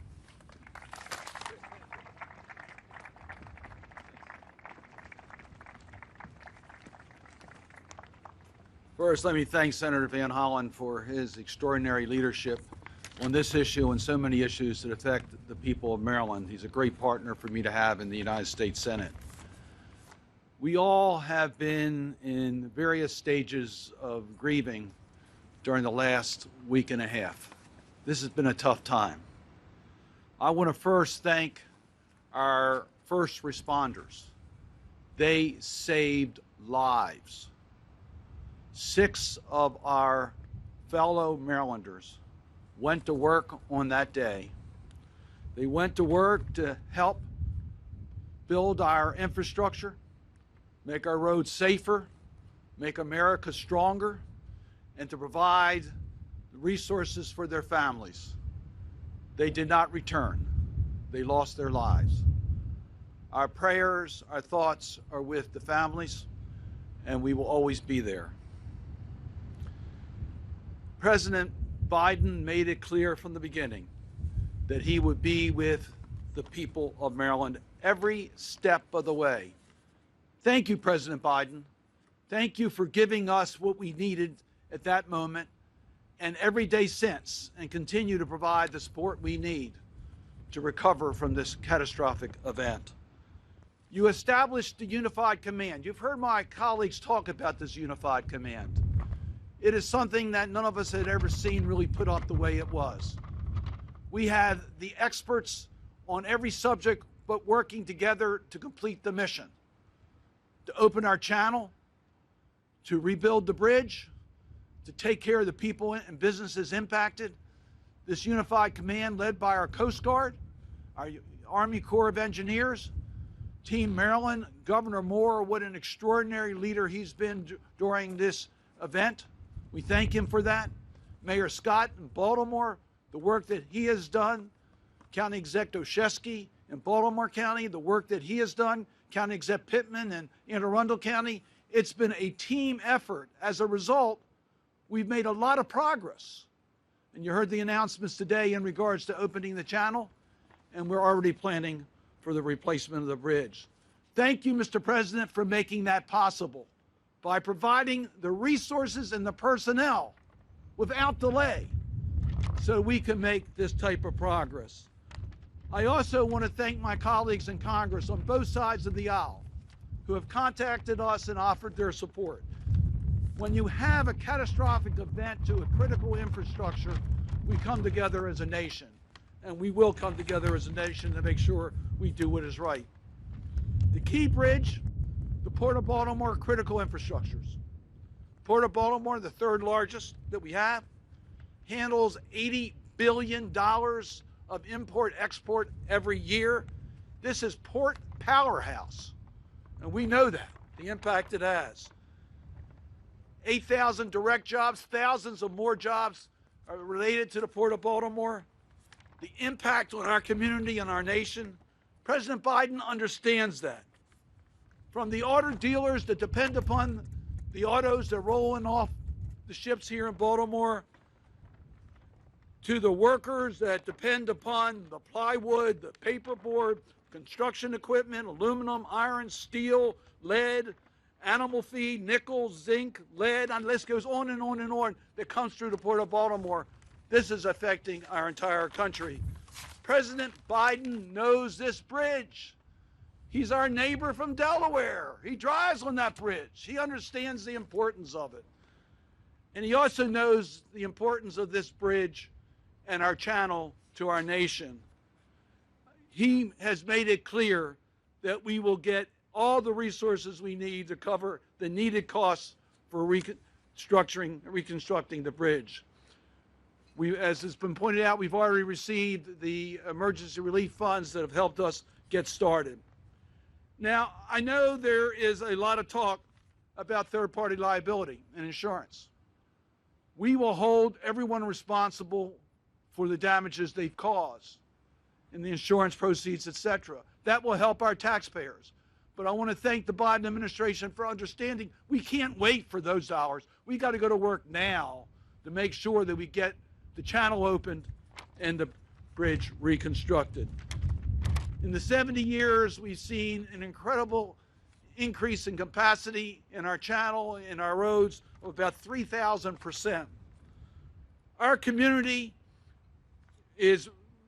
we will come back, and we are certain about that. As our governor says, we're Maryland tough and Baltimore strong. We will reopen our channel. We will rebuild our bridge.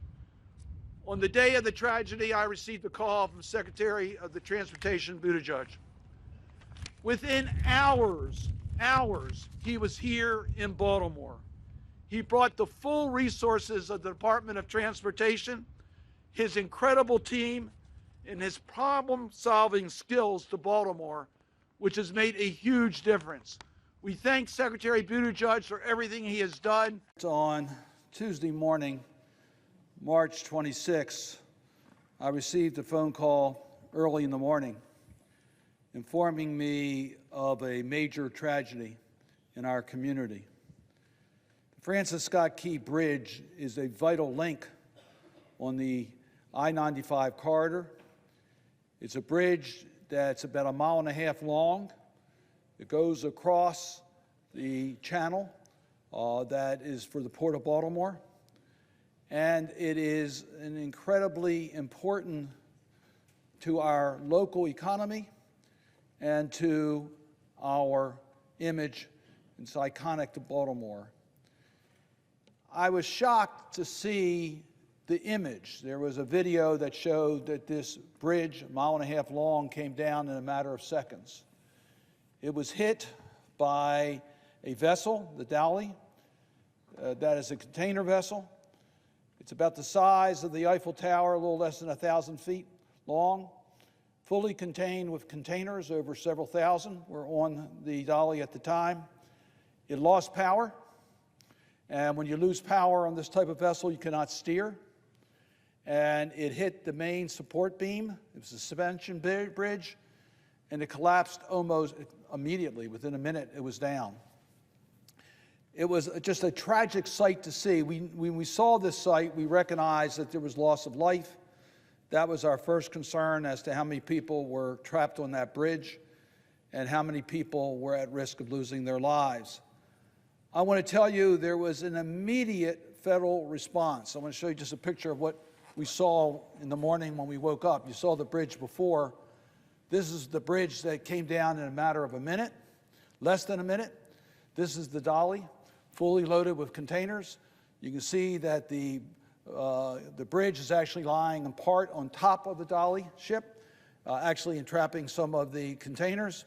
And this is the main channel, the 50-foot main channel to the Port of Baltimore, completely blocking the Port of Baltimore. There was an immediate federal response, and I want to thank President Biden. He initially said that the government would be there to do whatever was needed, whatever we called upon. He called each member of our stakeholders, the governor, our mayor, Senator Van Hollen, Congressman Fume, and myself, and pledged the full support of the federal government. In a matter of literally hours, the personnel and resources of the federal government were deployed to Baltimore. So I just really want to thank the President first for this immediate response, and let me just bring you up to date on some of the facts concerning this tragedy. We now know that 6 immigrant workers lost their life. They were trapped in the water and could not escape. They were on the bridge at the time that it collapsed. They were doing dangerous work, keeping our roads safer, building America. They went to work early that morning, to work on the bridge or late at night, and did not return home. I need to point out that the first responders saved lives. We've looked at the recordings. In a matter of just a couple minutes after the pilot broadcasts an SOS, basically saying they lost control of the vessel and it was aimed towards the bridge, the first responders went into action. Miraculously, they closed the bridge within those couple minutes so that there were no passenger cars on the bridge when it collapsed. They were able to rescue 2 of the workers. One was able to escape the bridge by being called off the bridge. The other went into the water and was rescued and had basically minor injuries. But we lost 6 souls for this tragedy.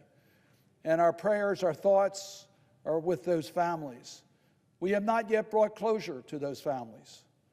You see, Madam President, we're still in a recovery mission to locate the remains so the families can bring full closure. The Port of Baltimore is so critical to our economy. The 50-foot channel that is 700 feet long, which is totally blocked by the bridge collapse, basically shut down the Port of Baltimore. Now, the Port of Baltimore has been a port of commerce since the 1700s. It's the third largest port in the United States.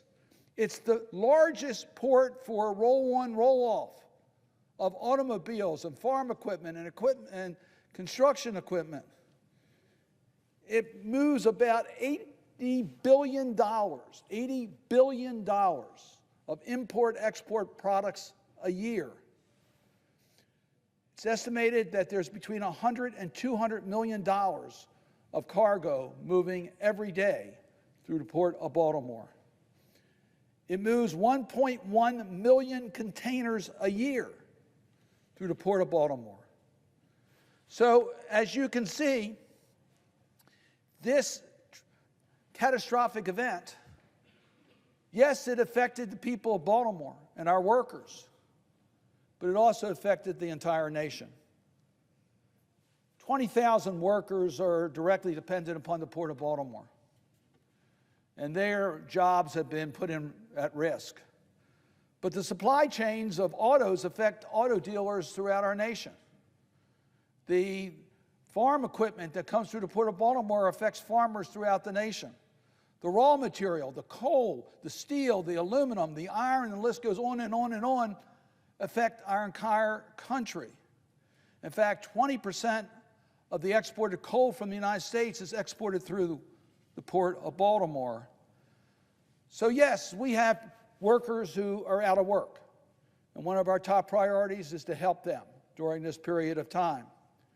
I met, for example, with a truck driver. He has 2 employees. This is typical. Remember, we're moving 1.1 million containers. Many of those go by truck. Most of those trucking companies are small businesses. As the presiding officer knows, in the Small Business Committee, we are very concerned about the strength of small businesses during these types of events. I'm very pleased that we were able to get the Small Business Administrator to Baltimore, and emergency declaration was made.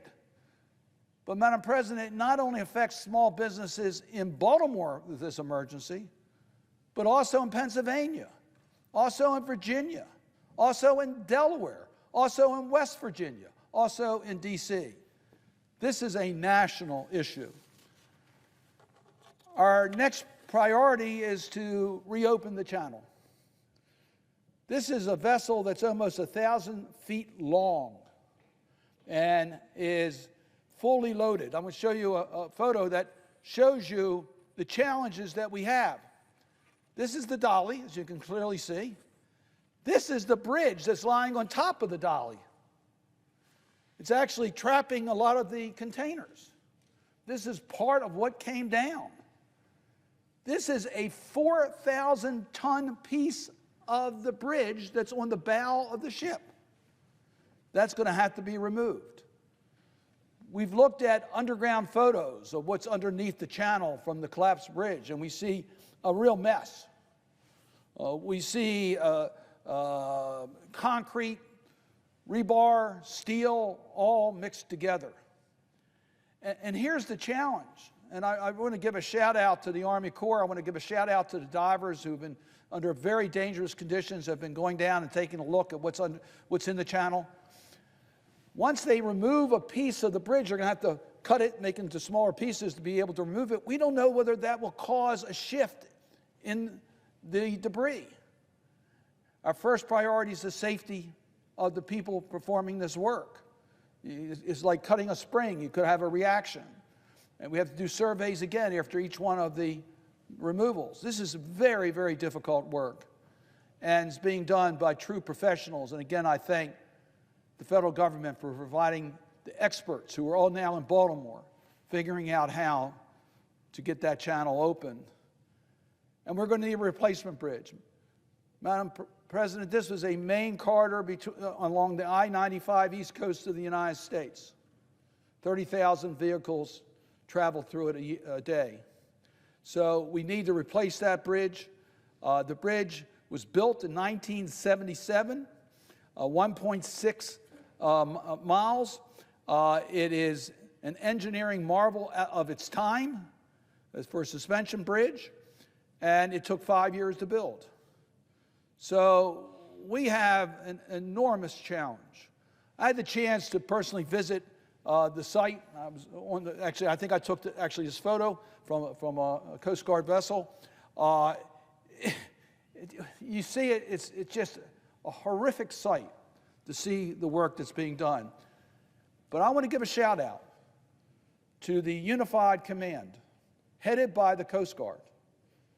They started the day of the tragedy, and they've been there every day, 24/7, leading a unified command that includes the Army Corps of Engineers that will do most of the salvage work within the channel itself. The Coast Guard, of course, is keeping everyone safe. We also have the Department of Defense, because we need some of their equipment in order to be able to move the debris. It includes the Department of Transportation. Secretary Buttigieg was there the day of the incident. I talked to him early in the morning. A few hours later, I was with him at the site, and his team's been there every day, and he's returned to provide the relief. I want to thank him for giving us the emergency relief funds, immediately approved, so we could start doing the work in regards to the traffic problems that we had and starting to plan for the replacement of the bridge. I want to thank him for that. Those emergency funds of $60 million were desperately needed. We got it immediately, thanks to the commitment of the Biden administration. I want to thank Administrator Guzman, Small Business Administration. She was there. I talked to her, I think, the day or two after the episode. She came to Baltimore, had a roundtable discussion to talk to the small businesses as to what they need. They're doing idle loans, and they set up business recovery centers, one in Dundalk and one in Baltimore City, so the businesses can get the help they need on site. And I was there. I've met with a lot of small business owners. They have lots of questions. They impressed upon me the urgency of their needs, and that we need to coordinate our response. I want to give a shout out also to the Department of Labor that have been there. They have provided us with displaced worker grants in order to help those that cannot get work, so that we can deal with those that have been directly impacted. Mayor Scott of Baltimore has been one of our true great leaders throughout this. Mayor Johnny Oshesky from Baltimore County, County Exec Johnny Oshesky from Baltimore County, and County Exec Stuart Pittman from Anne Arundel County, all have been involved in this, along with Senator Van Hollen and Congressman Mfume. I want to thank our colleagues. Senator Schumer was right there in the beginning, saying he's there to help wherever the Senate can. I want to thank Senator McConnell for his comments, where he said in situations like this, whether it's a hurricane or in Florida or an accident like this, the federal government will step up. Now, the results of this has been, we have provided support for the families, the victims that lost their lives. We have met with the workers, the LA workers, and we're trying to make sure they can get through this period of time. We've met with the small business owners. The channel, the engineers here have been unbelievable. The Army Corps has been there 24/7. They've opened 2 alternative channels, one 14 feet, one 11 feet. That gets just a minimal amount of traffic through. But they are working on the northern part of the channel. That's not where the dolly is, the other side of the channel, to open a 35-foot channel by the end of this month. If we can do that, that will return about 75% of the business to the Port of Baltimore, which would be extremely important for our economy. And by the end of May, the engineers believe they can have the entire 50-foot channel opened. In the meantime, we have improved Trade Point Atlantic. Trade Point Atlantic is not affected by the bridge. We were able to secure a grant for Trade Point Atlantic in 2020 to help prepare it as a port facility. That funds were reallocated in a matter of days from the accident, so they could use it to pave 10 acres of property for roll-on, roll-off cargo that would normally go to a port inside of the bridge that'll be now offloaded and can be done immediately. The bridge, we already started with the design of the bridge. It may take some time. Remember, it took 5 years to build this originally. It may take more time before we can get that done. We need your support. We're going to need our colleagues to help us through this. In Minnesota, the full cost legislation was passed in a matter of days. We're going to be coming to Congress asking for some help in regards to the funding to make sure that 100% of it's paid for by the federal government. We recognize that when you have a catastrophic event like this, that we come together as a nation. We've done it in the past, and we're going to be asked for help this time. I know that there's going to be third-party liabilities. We hope there's monies that can be recovered from those responsible for this tragedy, insurance proceeds, etc. Those funds will go to reimburse the taxpayers. And we're going to be aggressive in getting every dollar we can. But it cannot delay the opening of the channel or the rebuilding of the bridge. We've got to make sure that's done as promptly as possible. Right now, traffic is detoured. It's a mess through that area. We've got to get that bridge replaced. The story of the Francis Scott Key Bridge does not end here. We will rebuild the bridge, Madam President. In the 70 years that bridge has been open, the capacity has grown, cargo capacity has grown in our region by 3,000%. The Port of Baltimore will remain strong. And we will, as Governor Moore say, be Maryland tough and Baltimore strong. I want to thank my colleagues for their understanding of this tragedy and their support as we move forward to open the Baltimore Channel and to rebuild the bridge. With that, Madam President, I would suggest the absence of a quorum.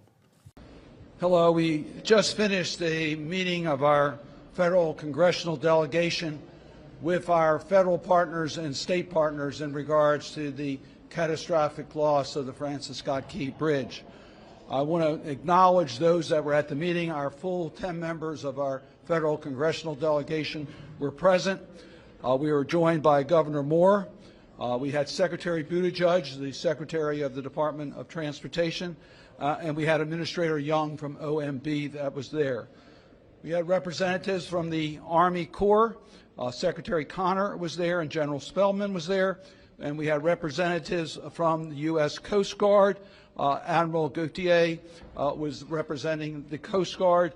And we had Paul Wiedefeld, the Secretary of the Maryland Department of Transportation. It was a bipartisan group, and I believe you'll find that there's going to be bipartisan support to do everything we need to carry out President Biden's commitment to make sure the federal government's there to do everything as necessary in regards to the catastrophic loss of the Francis Scott Key Bridge, including opening the harbor and the channel, as well as the replacement of the bridge. And I also always want to acknowledge the extraordinary work of our first responders who saved lives. We tragically lost 6 souls. Our hearts and prayers and thoughts are with them, as well as the support systems that we have developed to help those families.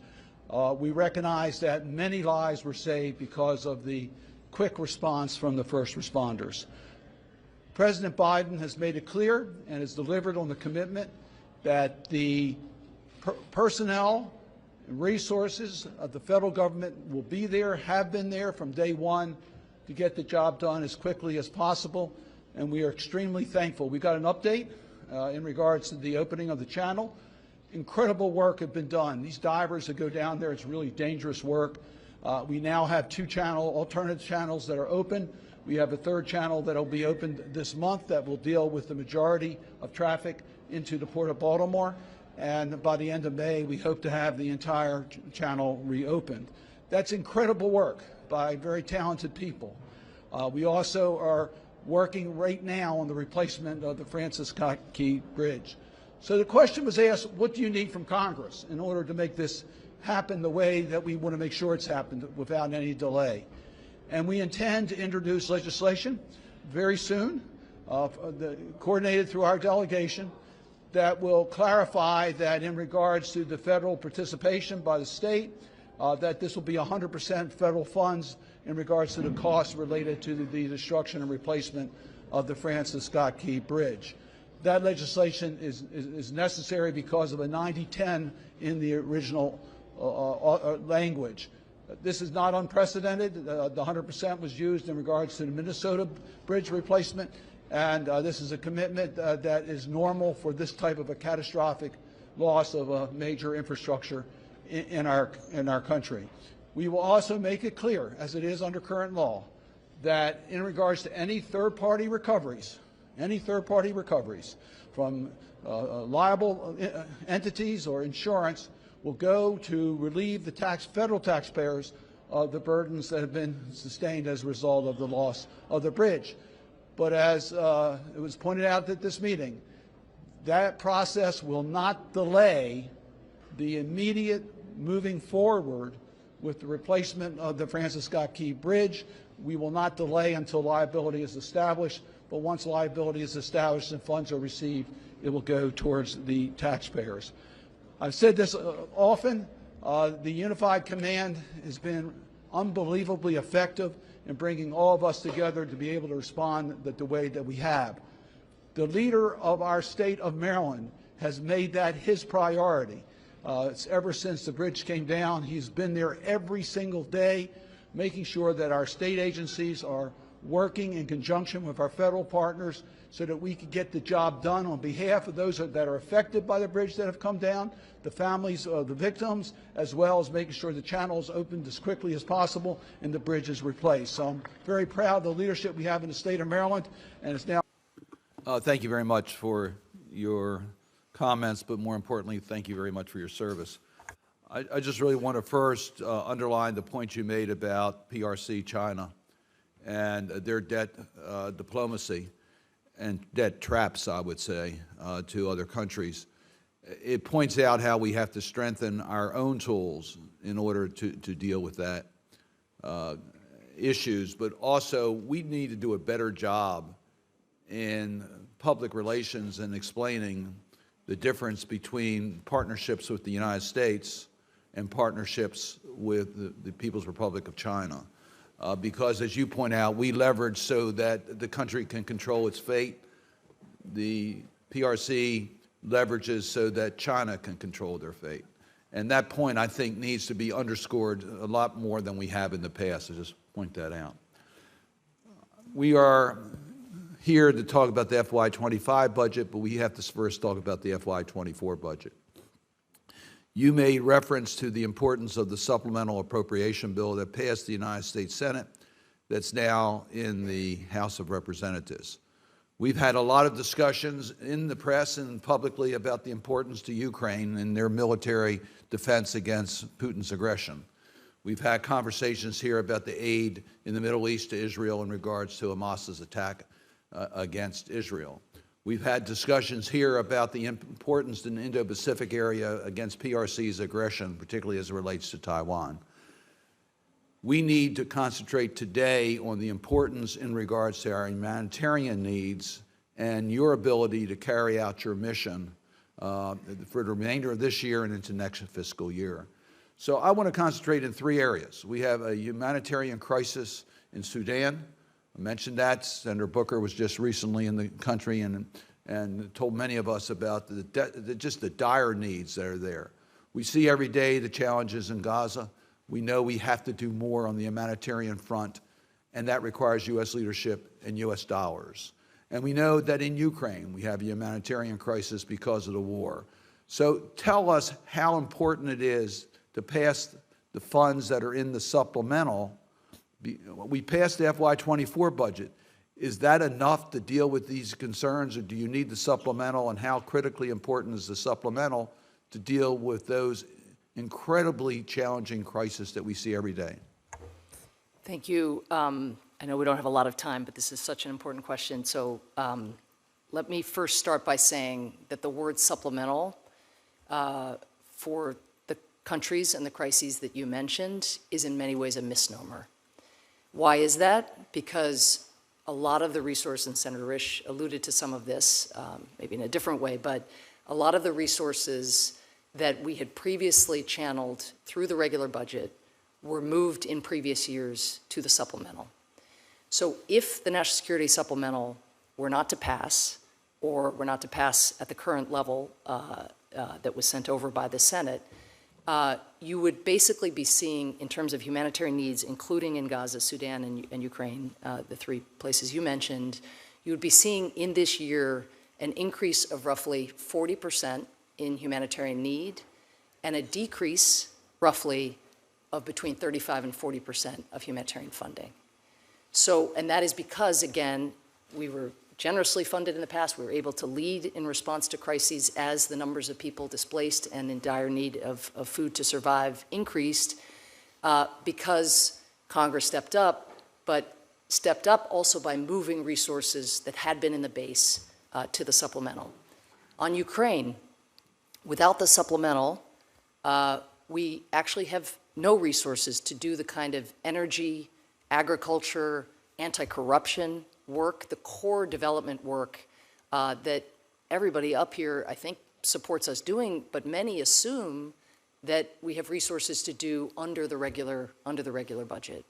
So this just gets to sort of how the budget was organized, but it also gets, of course, to the indispensability of these needs.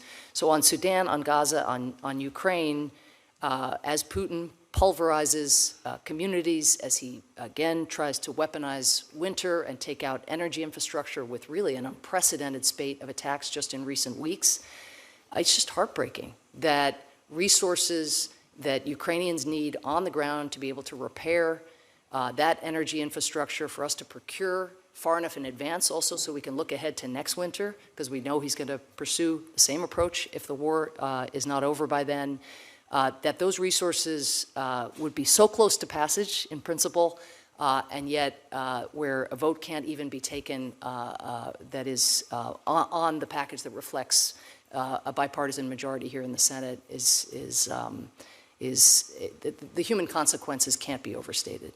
I'll just make one last point on this. We all know we need to do more in all three of the areas that I mentioned. We see that every day. More has to be done. The United States has been the leader in providing the resources for these humanitarian responses. If the United States does not provide the expected leadership in providing resources, what happens with the global community's response to these humanitarian needs? Well, as you know, in Ukraine, for every dollar that the U.S. has provided, other donors have provided $2. As we have been stalled on our ability to provide direct budget support to the government of Ukraine, as Putin seeks to destroy its economy and destroy its ability to finance health, education, and other things, we have asked our partners to front-load their funding and to step up. They have done so with a calculated view on the basis of recent history over the last 2 years that America will show up, that we can't abandon freedom and we can't leave Ukraine to be the victim of aggression at a time like this. There is absolutely no guarantee that we would be able to continue to leverage our leadership if we are not exercising it sufficiently. And that is what is at stake here. And Ukraine is just one example. Thank you. Madam President, I come to the floor to talk about the pending business, the supplemental appropriation bill that came over to us from the House of Representatives. In February of this year, I was in Munich for the security conference. And the question that was asked to me the most, just by about every world leader, is whether the Congress would pass the Ukraine supplemental appropriation bill. Our colleagues around the world understood how important the supplemental appropriation passage was to the security of Ukraine and its ability to defend itself. Now, Madam President, I want to tell you, when I was asked that question by the world leaders, I said, yes, we would pass it. I don't know if they were so convinced that we would get it done, and I'm not so sure how convinced I was at that time that we would be able to reach a point where we would be able to keep the supplemental intact and be able to pass it. For you see, the aid in that supplemental is so critical to the defense of Ukraine. Ukraine is literally running out of ammunition. U.S. leadership is actually absolutely indispensable. It also, of course, includes the humanitarian assistance and some of the other important issues, but it also represents U.S. leadership, the ability for us to keep the coalition of the democratic states and the West together in our campaign to make sure that Mr. Putin does not succeed in taking over Ukraine and then moving to other countries in Europe. But now we can definitely answer the question. By our actions in this body, we can tell our friends around the world that, yes, the supplemental appropriation will pass and will be signed by President Biden, and the aid will be flowing to Ukraine to defend itself. So much depends on the passage of this supplemental. First and foremost, it's the defense of Ukraine. Incredibly brave people in Ukraine that are holding up the defense against the great, mighty Russian army. And they've been very, very successful. But they need to have the ability to defend themselves. And that's what they're asking the United States to do. Not to provide the soldiers, but to provide the wherewithal so we will not have to send our soldiers to Europe.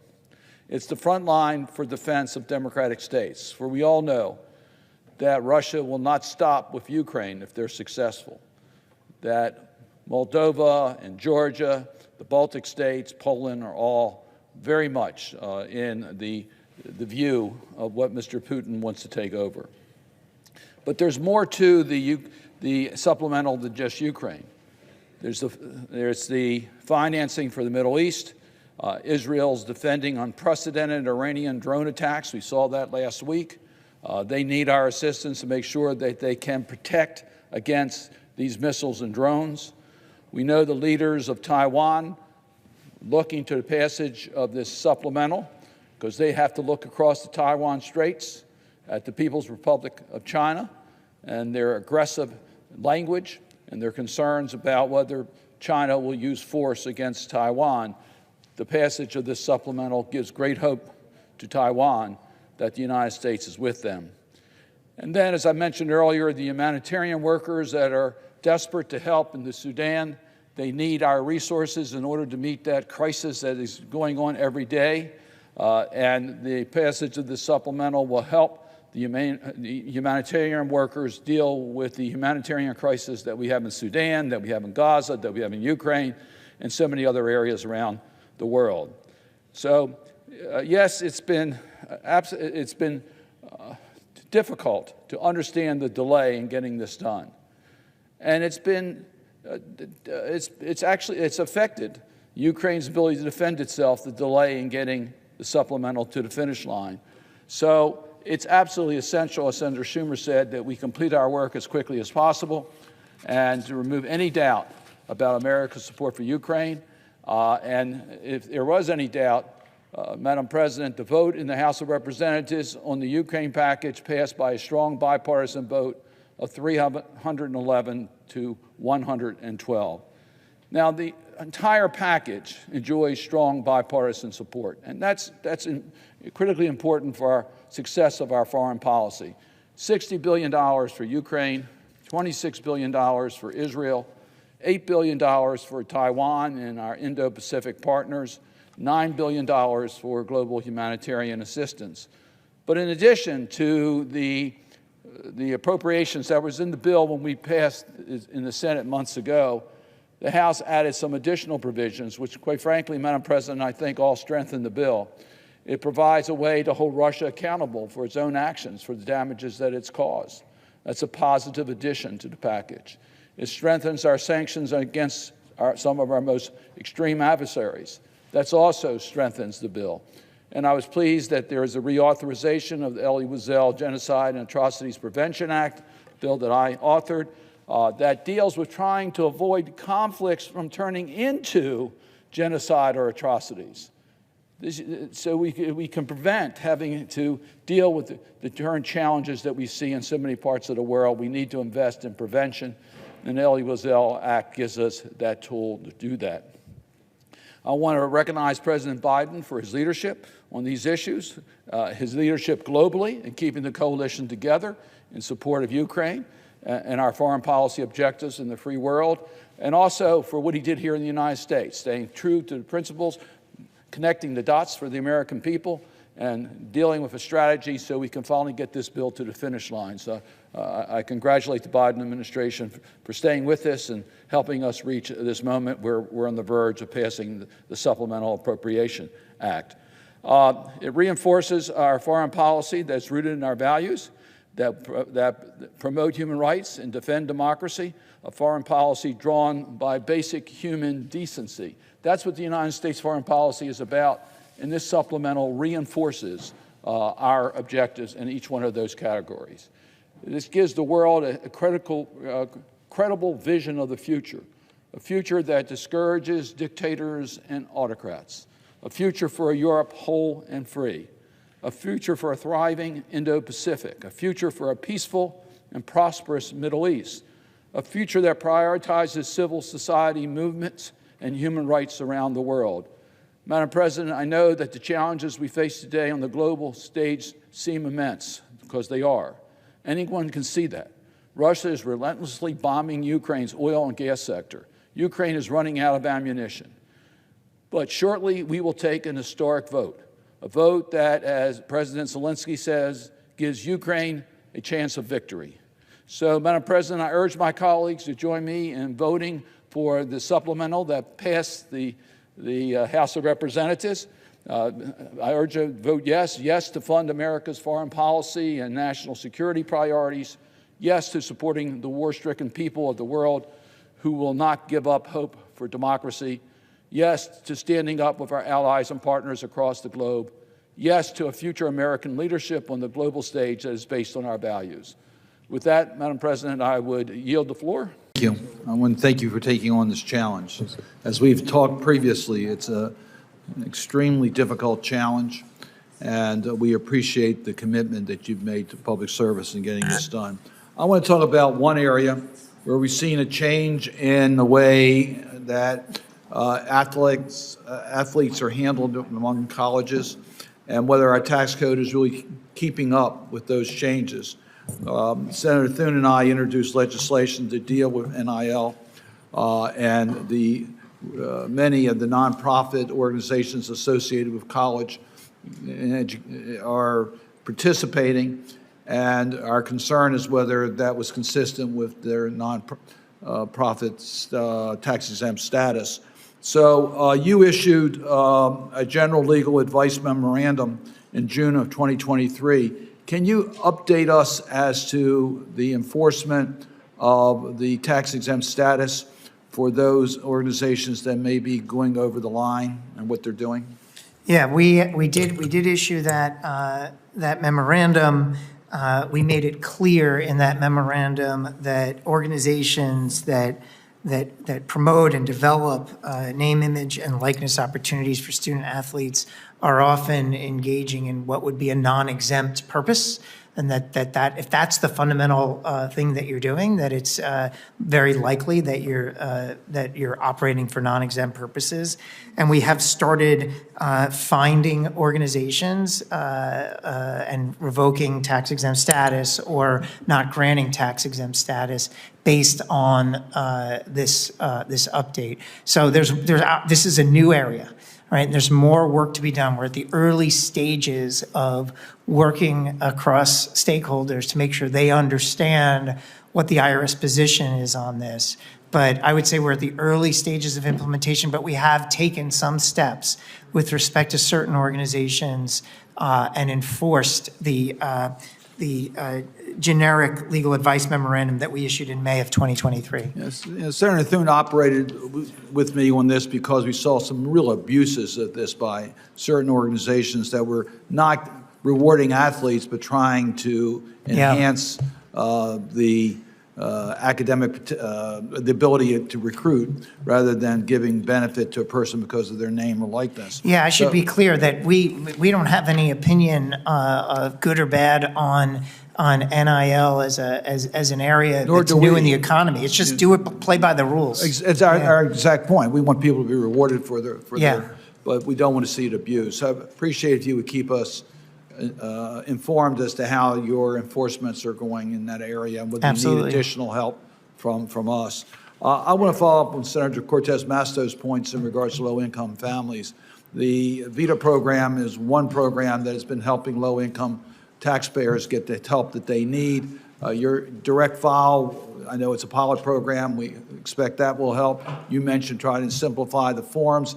Can you just tell me your strategies to try to help lower-income taxpayers who struggle in trying to comply and get the benefits of our tax code? Well, it's multifaceted. I was actually recently, Senator Cardin, at a VITA clinic in Baltimore, seeing the good works that are going on there to provide free tax services to distressed communities or vulnerable populations. It's inspiring work, and we need to do more of it.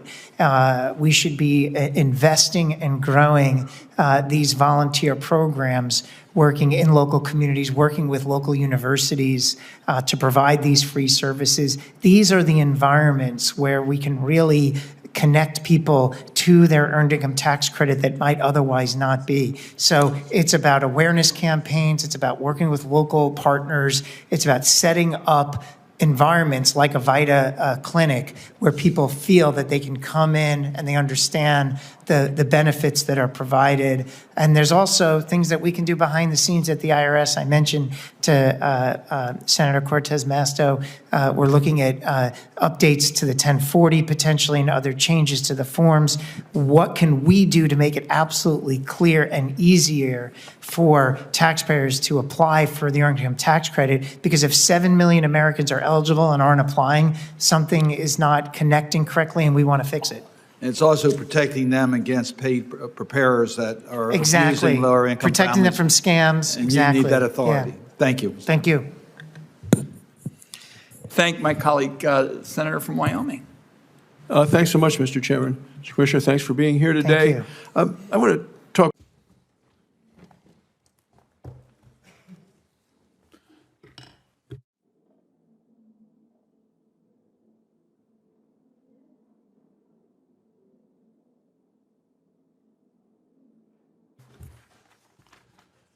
The Senate Foreign Relations Committee will come to order. Let me welcome our special representative and former colleague, Tom Perrell. It's nice to have you here. Thank you for your willingness to take on this incredibly challenging role in regards to Sudan. We recognize that the circumstances are dire, and we appreciate your willingness to serve in this capacity, and we look forward to your comments today and our ability to engage in a conversation with you.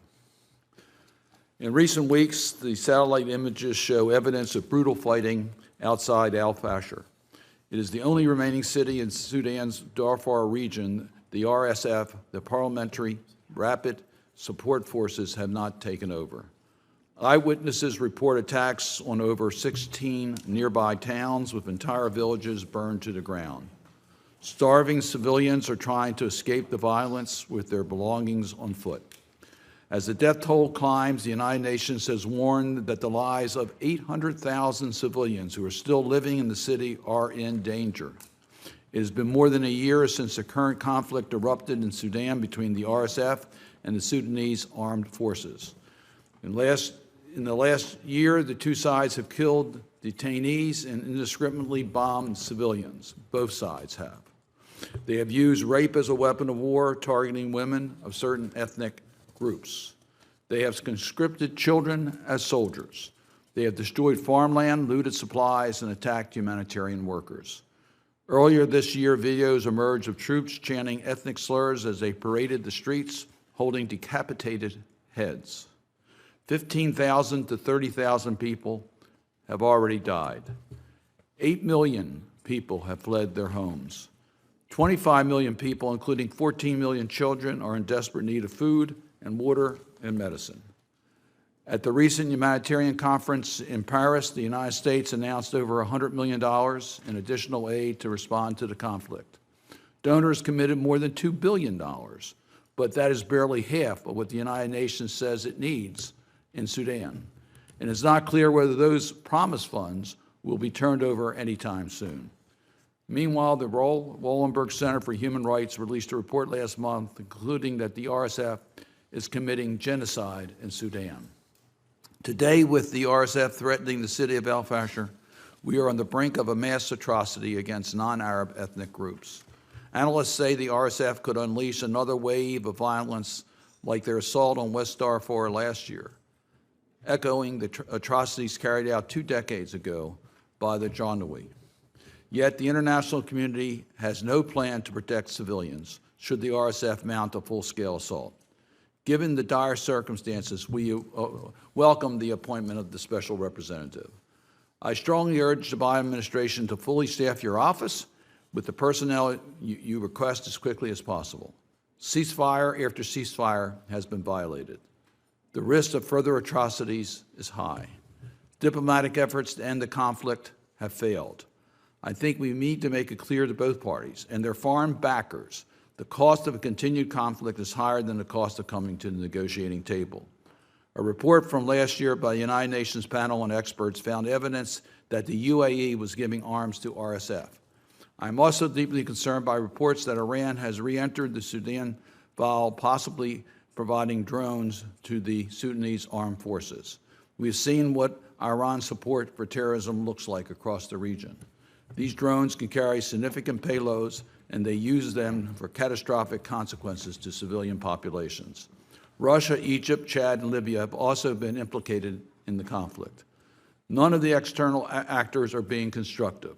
In some cases, quite the opposite. As the United Nations Secretary General told the Security Council this April, external actors continue to flout the sanctions regime imposed by the Council to support a political settlement, thereby fueling the conflict. This is illegal, it is immoral, and it must stop. I could not agree more. We will need to see real progress unless we make it clear no nation will be providing arms or support to these groups. We will not see progress until we get the external factors and support removed. There has been a blatant violation of the UN arms embargo that has been in place for decades.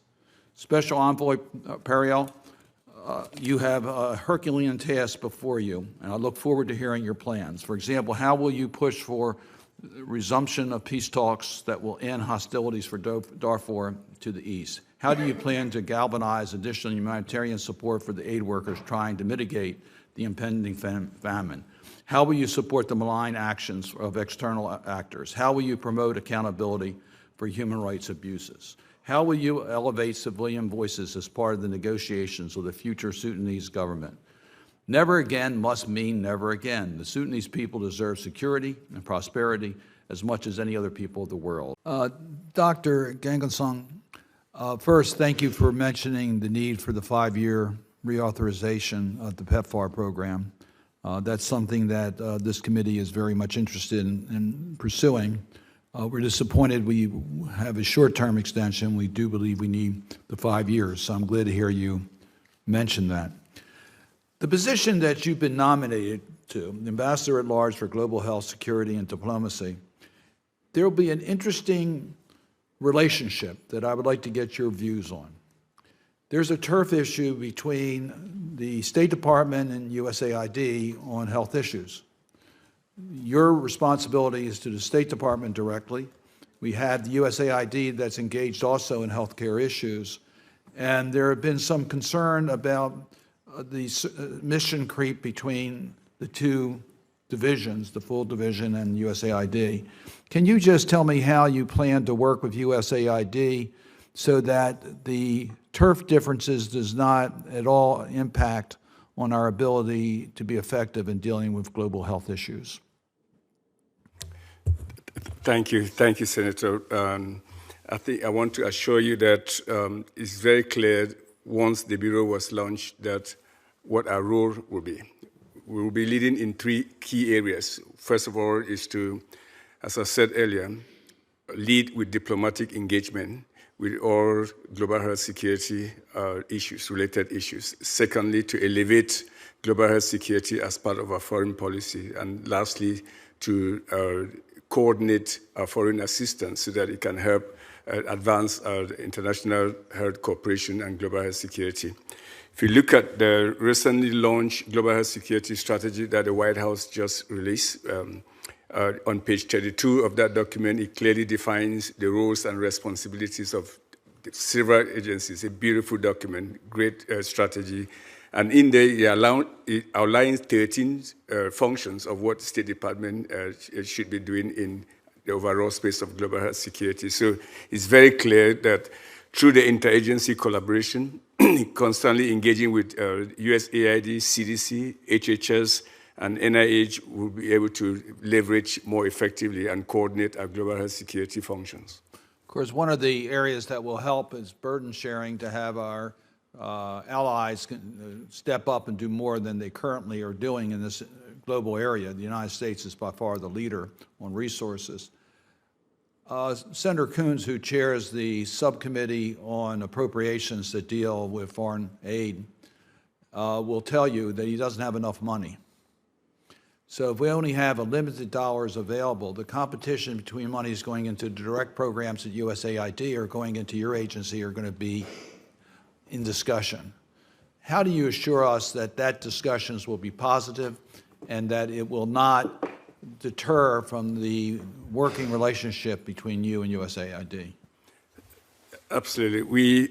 Within the new Bureau, the Bureau of Global Health Security and Diplomacy, there's a program side of it, which is the PEPFAR, Chairman, which you alluded to. And that has existed for the past 21 years with clarity of roles and responsibilities. The global health security side of that, the new Bureau, is mainly around policy coordination and diplomacy, leading with diplomacy. I'll give you a good example to substantiate that. Last year in February, if you recall, there was a Marburg outbreak in Equatorial Guinea in Central Africa. None of our agencies were present in that country. The only presence we had was our ambassador. And he played a critical role of engaging with the leadership, the political leadership of that country to enable us to deploy assets to respond to that threat, which includes CDC deployment, USAID deployment, and WHO. When discussions were tense, where the government of that country said, we don't need any further cooperation, our mission and ambassador was the only person in country that brokered the relationship. So that's the kind of coordination and leveraging that we hope the new Bureau will enable us be more effective in our global health security response. Thank you. Ms. Hurst, since the civil war in 2009 in Sri Lanka, there's still been an issue of reconciliation and accountability. There's concern about corruption in the country. There's concern in regards to human rights. The Draconian Online Safety Act is looked at as trying to stifle any dissent in the country. So human rights are going to be front and center in our expectation of our mission in Sri Lanka. Can you assure us that that is going to be a key priority of the mission, and that the U.S. mission will be there to speak out on behalf of those individuals whose voices are being difficult to be heard in the country today? Senator, thank you very much for your question, and I share your concern and your commitment to human rights. And if I am confirmed, I will put accountability, governance, anti-corruption efforts at the forefront of what our mission will be doing, including working with partners in civil society across Sri Lanka. Thank you. Senator Barrasso. Thanks so much, Mr. Chairman. Senator Shaheen, had you just come in? If you'd like to go first, that's fine. Feel free. Okay, thanks. I'd like to talk about the World Health Organization, if we could. The Biden administration has vowed to reform the World Health Organization, but it threw away its leverage early on, in my opinion. Well, Mr. Chairman, thank you very much. To you, Ranking Member Risch, all the members of the committee, it's always good to be back before this committee, and as you said, I was on the other side of the dais, behind where you are, for 6 years. So I always appreciate the opportunity to be back here among colleagues. And thank you for the opportunity to testify today.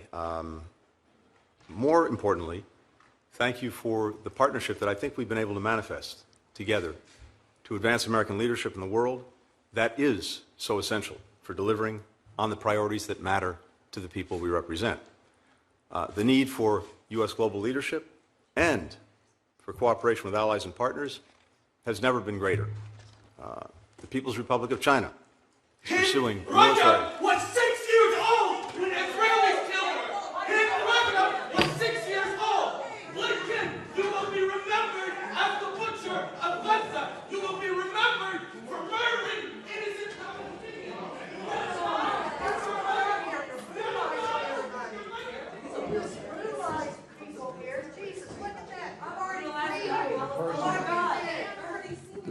The person, will the officer please remove the person who's making these comments?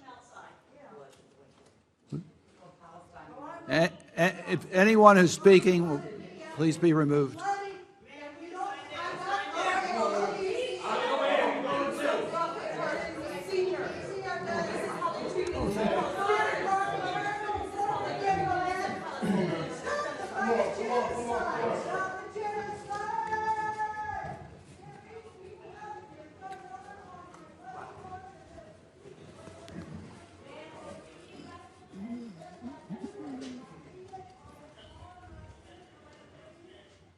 Mr. Secretary, you may proceed. Thank you, Mr. Chairman. As I was saying, the People's Republic of China. He is a war criminal. The blood of 40,000 people is on his hands. The blood of 40,000 Palestinians is on his hands. He is a war criminal. He is a war criminal. Lincoln is a war criminal. The blood of 40,000 people is on his hands. The blood of 40,000 people is on his hands. He is a war criminal.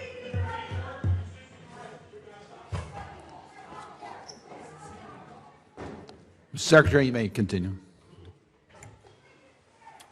People's Republic of China is pursuing military, economic, and geopolitical preeminence, challenging our vision for a free, open, secure, and prosperous international order.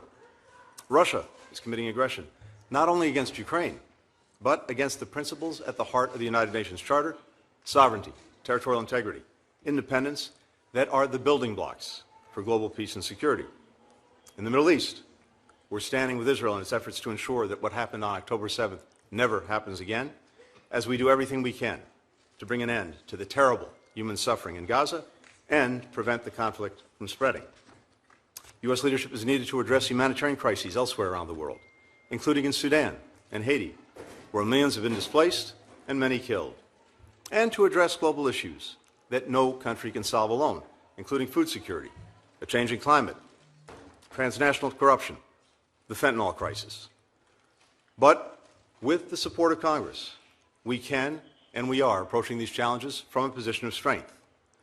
Because of the actions we've taken, the United States is stronger economically, diplomatically, and militarily than we were 3 years ago. We've made historic investments at home in our own competitiveness, innovation, infrastructure. We've renewed our alliances. We built new ones. We've secured unprecedented alignment with key partners in Europe, Asia, and beyond. We've delivered essential American aid to Ukraine, and we've rallied the international community to share the burden with us. For every dollar that we've sent in economic and development assistance, others collectively have invested 3 more. Now, many doubted whether bipartisan support for Ukraine and other urgent national security priorities could endure. Last month, Congress demonstrated to the world that we will not pull back when you pass President Biden's supplemental funding bill by an overwhelming margin. Our investment abroad does not come at the expense of our strength at home. Far from it. Most of the supplemental is being spent here in the United States, building up our defense industrial base, creating and supporting thousands of American jobs. We need to keep up this momentum. That requires a State Department budget that we fully resource in order to meet the challenges of our time. The President's FY25 budget. Funding a genocide in Gaza. There have been 7 mass graves outside of hospitals. This is sick. This is deranged. You are a war criminal. Shame on you. You may continue. Thank you. The President's FY25 budget, requesting $58.8 billion for the State Department and USAID, does this in 2 key ways. First, it funds the essential missions of our department and USAID. The budget will ensure that the United States continues to be the partner of choice that countries turn to when they need to solve big problems. In an era of renewed great power competition, we must present the strongest possible offer, one that's relevant and responsive to countries' needs, and that advances our security and economic interests. That's why we're requesting $2 billion for a new fund to build high-quality, sustainable infrastructure around the world. Crucially, investments like these create jobs for Americans. They expand markets for our businesses. We're requesting resources for the World Bank. With $1 billion in U.S. funding, we can unlock another $36 billion in development fund capacity to direct to the top priorities of emerging economies. That is an enormous return on our investment and essential for competing with China around the world. The budget also includes $1.7 billion. Senator from Maryland. Thank you, Mr. President. 75 years ago, a brutal Russian dictator had pushed Russia to the brink of war. Soviet-sponsored coups had removed democratically elected governments in Eastern Europe. Communist revolutionaries were trying to seize control of Greece. Authoritarian forces threatened American allies across Europe. And the peace that we fought so hard to secure during World War II was in jeopardy. To meet these challenges, the United States and nations on both sides of the Atlantic that shared a democratic, free, and prosperous vision of the world came together and formed an alliance, the North Atlantic Treaty Organization, or NATO. President Truman signed the treaty along with representatives from Canada, Belgium, Denmark, France, Iceland, Italy, Luxembourg, the Netherlands, Norway, Portugal, and the United Kingdom. The heart of this treaty has always been Article 5. It states that, quote, the parties agree that an armed attack against one or more of them in Europe or North America shall be considered an attack against them all. Mr. President, despite the incredible changes we've seen in the world over the past 75 years, the NATO alliance comes together for a summit here in Washington this week. The power of our solemn promise of solidarity is just as important as ever. Vladimir Putin's invasion of Ukraine has laid bare the danger Russia once again poses to Europe. From the Baltic states and Poland to Romania and Bulgaria, NATO member countries have seen what Mr. Putin's army is capable of doing in Ukraine. Targeting maternity wards in kindergartens, kidnapping and forcing children to relocate in Russia, executing innocent civilians with their hands tied behind their backs. For those people living in Moscow's shadow, the only thing standing between Russia's invasion and such horrific war crimes is NATO. This makes the strength of our alliance vitally important. I want to thank Secretary General Stoltenberg for his tireless efforts to guide the alliance through the last decade. The alliance is stronger today thanks to the recent additions of Finland and Sweden, thanks to the important financial contributions of member states, especially on the eastern flank, and thanks to the leadership of the Biden administration, in particular Secretary Blinken and Secretary Austin. And because of the hard work of our military and political leaders on both sides of the Atlantic, today NATO is more unified, but there are concerns. Whether it is the former president of the United States who tells Russia to, quote, do whatever the hell that they want, or the delays in getting supplemental security funding for Ukraine passed in the House of Representatives earlier this year. Diplomats on both sides of the Atlantic are asking legitimate questions. Where is our alliance headed? Can Putin be stopped in Ukraine? Will NATO continue to have our backs? As the chair of the Senate Foreign Relations Committee, I want to be crystal clear. The answer is and must be yes. NATO has been there for the United States in tough times, whether it's defending our skies after 9/11 or providing food and medical supplies to the people of New Orleans after Hurricane Katrina. Now, more than ever, I believe the United States must stand shoulder to shoulder with our European allies.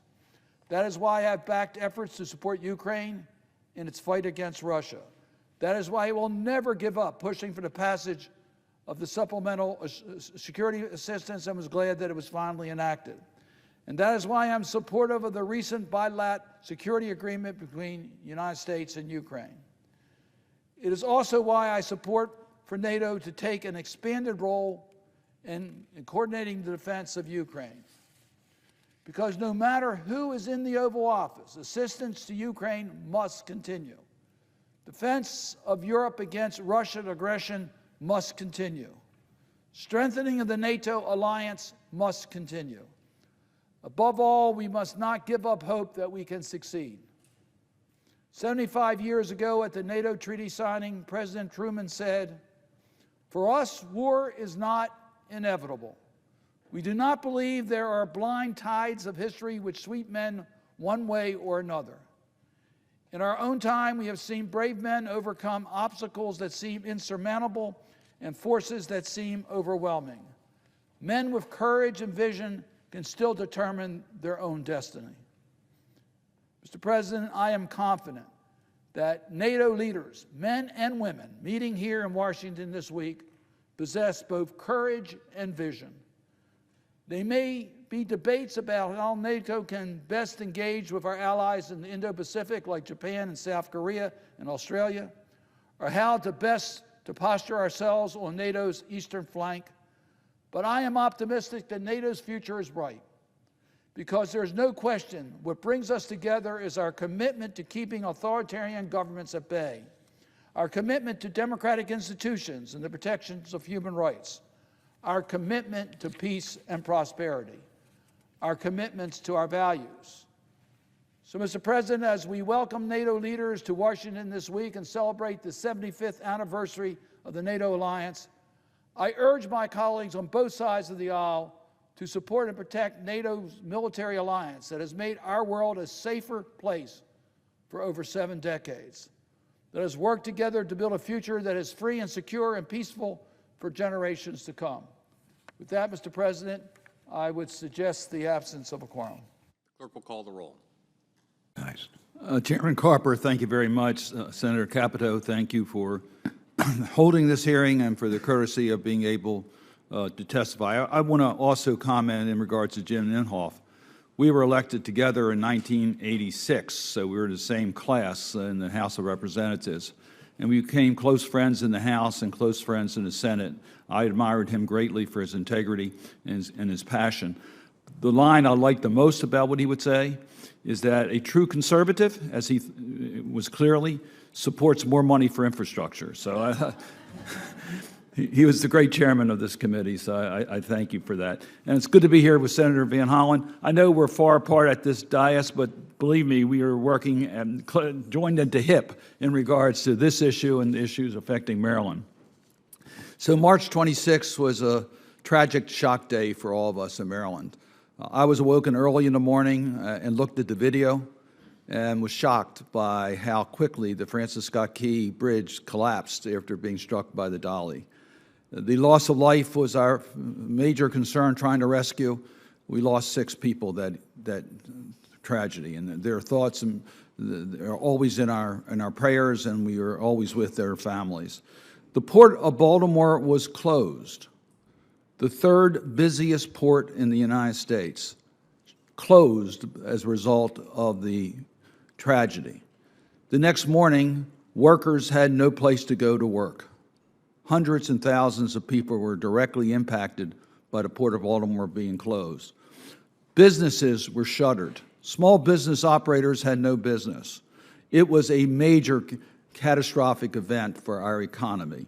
And by the way, it affected the entire region. Small Business Administration was there, setting up an office immediately, affecting businesses in 6 states. So it was affected in the entire region of our country. In fact, it affected the entire country because the supplies of a lot of the agricultural and roll-off cargo was affected throughout our country. It shut down a major artery of I-95. As the chairman pointed out, over 30,000 vehicles a day.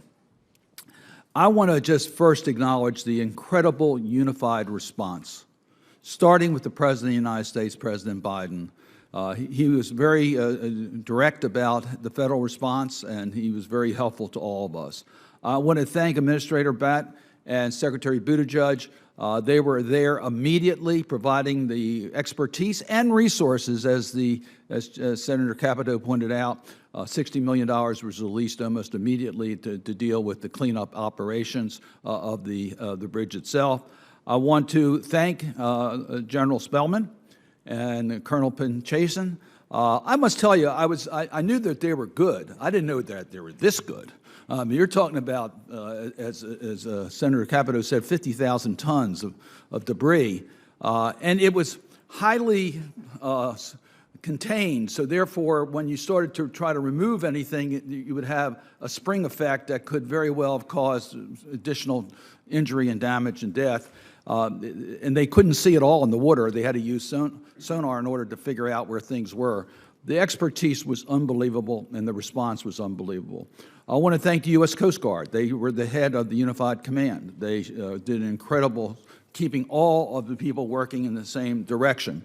And Secretary Wiedefeld, our Secretary of the Department of Transportation, along with Governor Moore and Baltimore City Mayor Scott, all worked as a unified team in order to deal with the challenges of the families of the victims, to deal with the businesses that were shuttered, to deal with the workers, to deal with the port issues, and to deal with the replacement of the bridge. So, and as the chairman pointed out, our incredible thanks go out to our first responders. It is almost unbelievable to believe we only lost 6 lives. The quick action of the first responders kept other vehicles from being on the bridge. We're talking about seconds. That's all there was between the original alert and the bridge coming down, and they were able to prevent other cars from going on to the bridge, saving many lives. Now, in regards to the bridge replacement, we have a major issue. The city streets are being now inundated by truck traffic. We've seen an 18% increase in the tunnel traffic, which is causing major delays through our tunnels. For hazardous materials and those who choose to take the detour around the Beltway, it's a 25-mile detour through a part of the Beltway that already was congested with major delays, now having even more major delays. So make no mistake about it, there's a serious impact until that bridge is replaced, and it's going to take a couple years. We recognize that. But we need to act quickly. That's why Senator Van Hollen and I filed legislation to the Bridge Relief Act because we need to know the certainty of the federal share. And let me just point out, we are asking for the 100% because that's what we've done in the past. And we need it now because we are lending contracts to start the construction now. We don't want to delay this.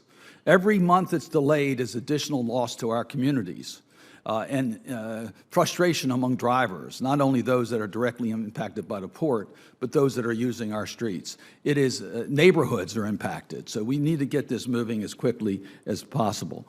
I point out that changing the share to 100% is totally consistent with the prior practices that we've done during emergencies.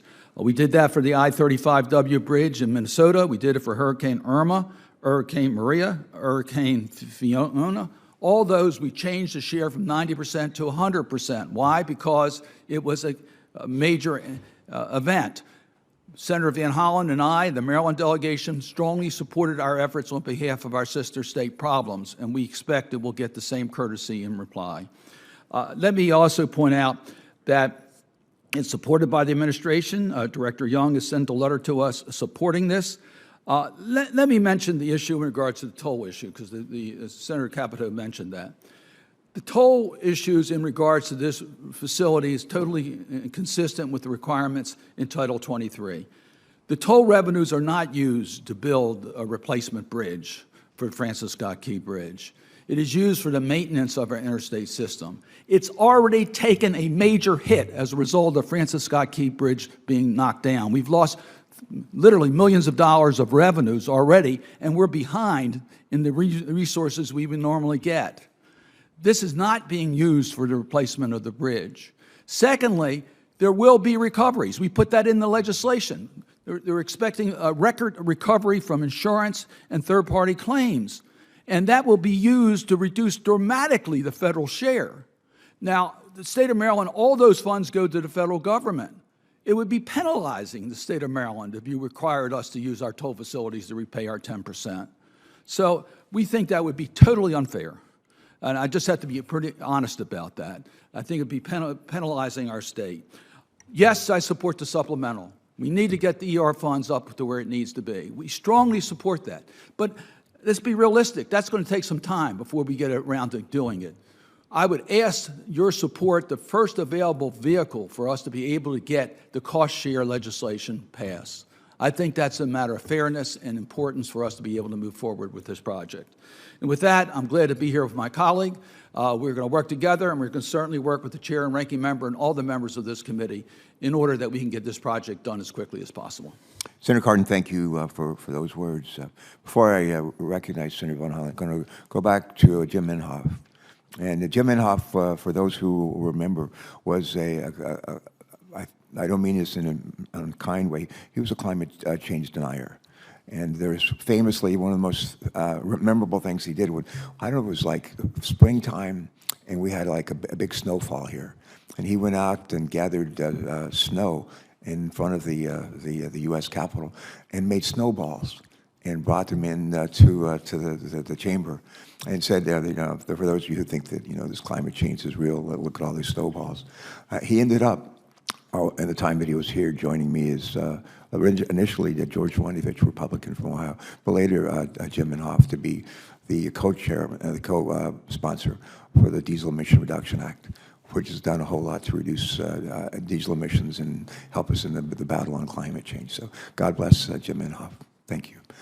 Chris, welcome, Chris Van Hollen, who is, I think, if I'm not mistaken, previously a valued member of this committee. And we're grateful that you can join us this morning and you're not recognized. Go ahead, please.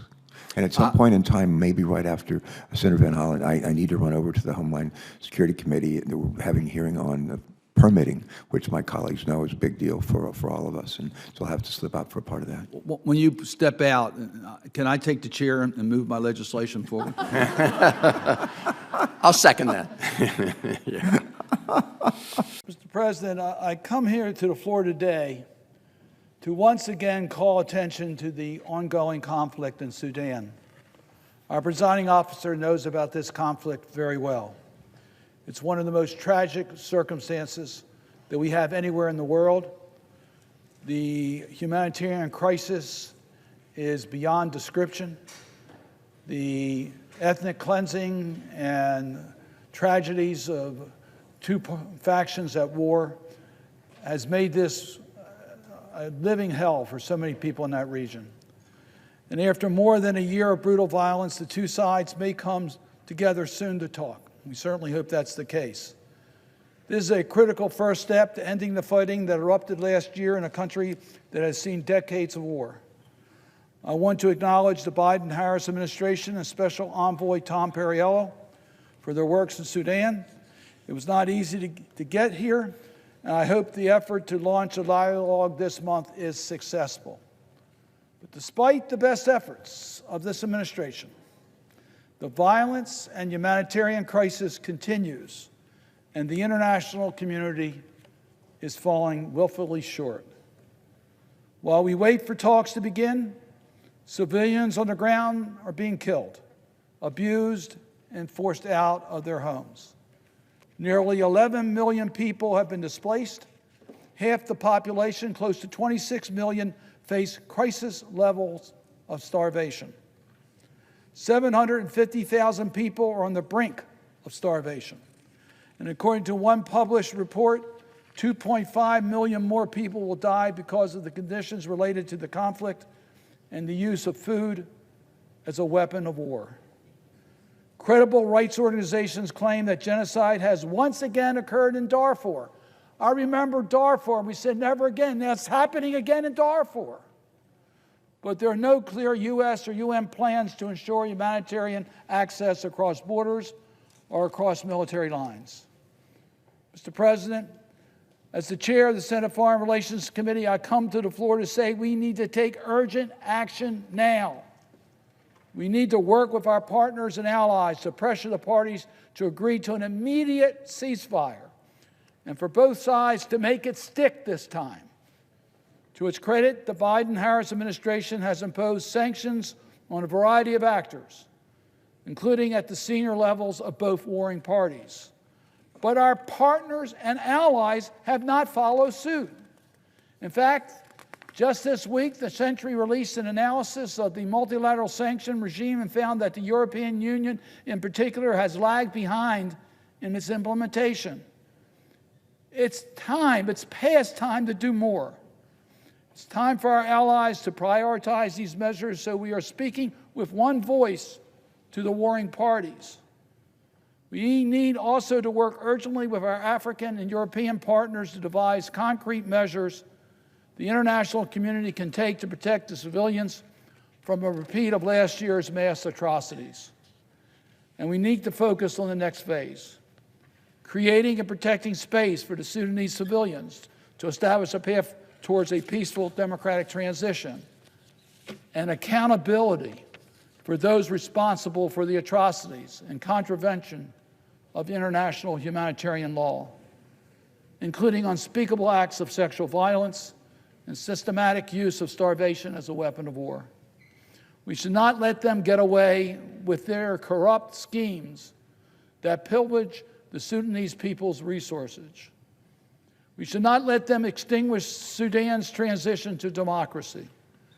That means taking steps against those actors who supply or facilitate arms and military materiel to any side in Sudan. It means enforcing the existing United Nations arms embargo and pushing for its extension to cover all of Sudan so that neither side responsible for the violence is protected or immune. And it means working collectively through the United Nations and other multilateral institutions to support these efforts. And it means that the international community and the United Nations must pursue any and all means to deliver humanitarian assistance into the hands of the Sudanese people and ensure robust funding for the humanitarian response as the situation demands. Sierra Leone is taking up the presidency of the Security Council.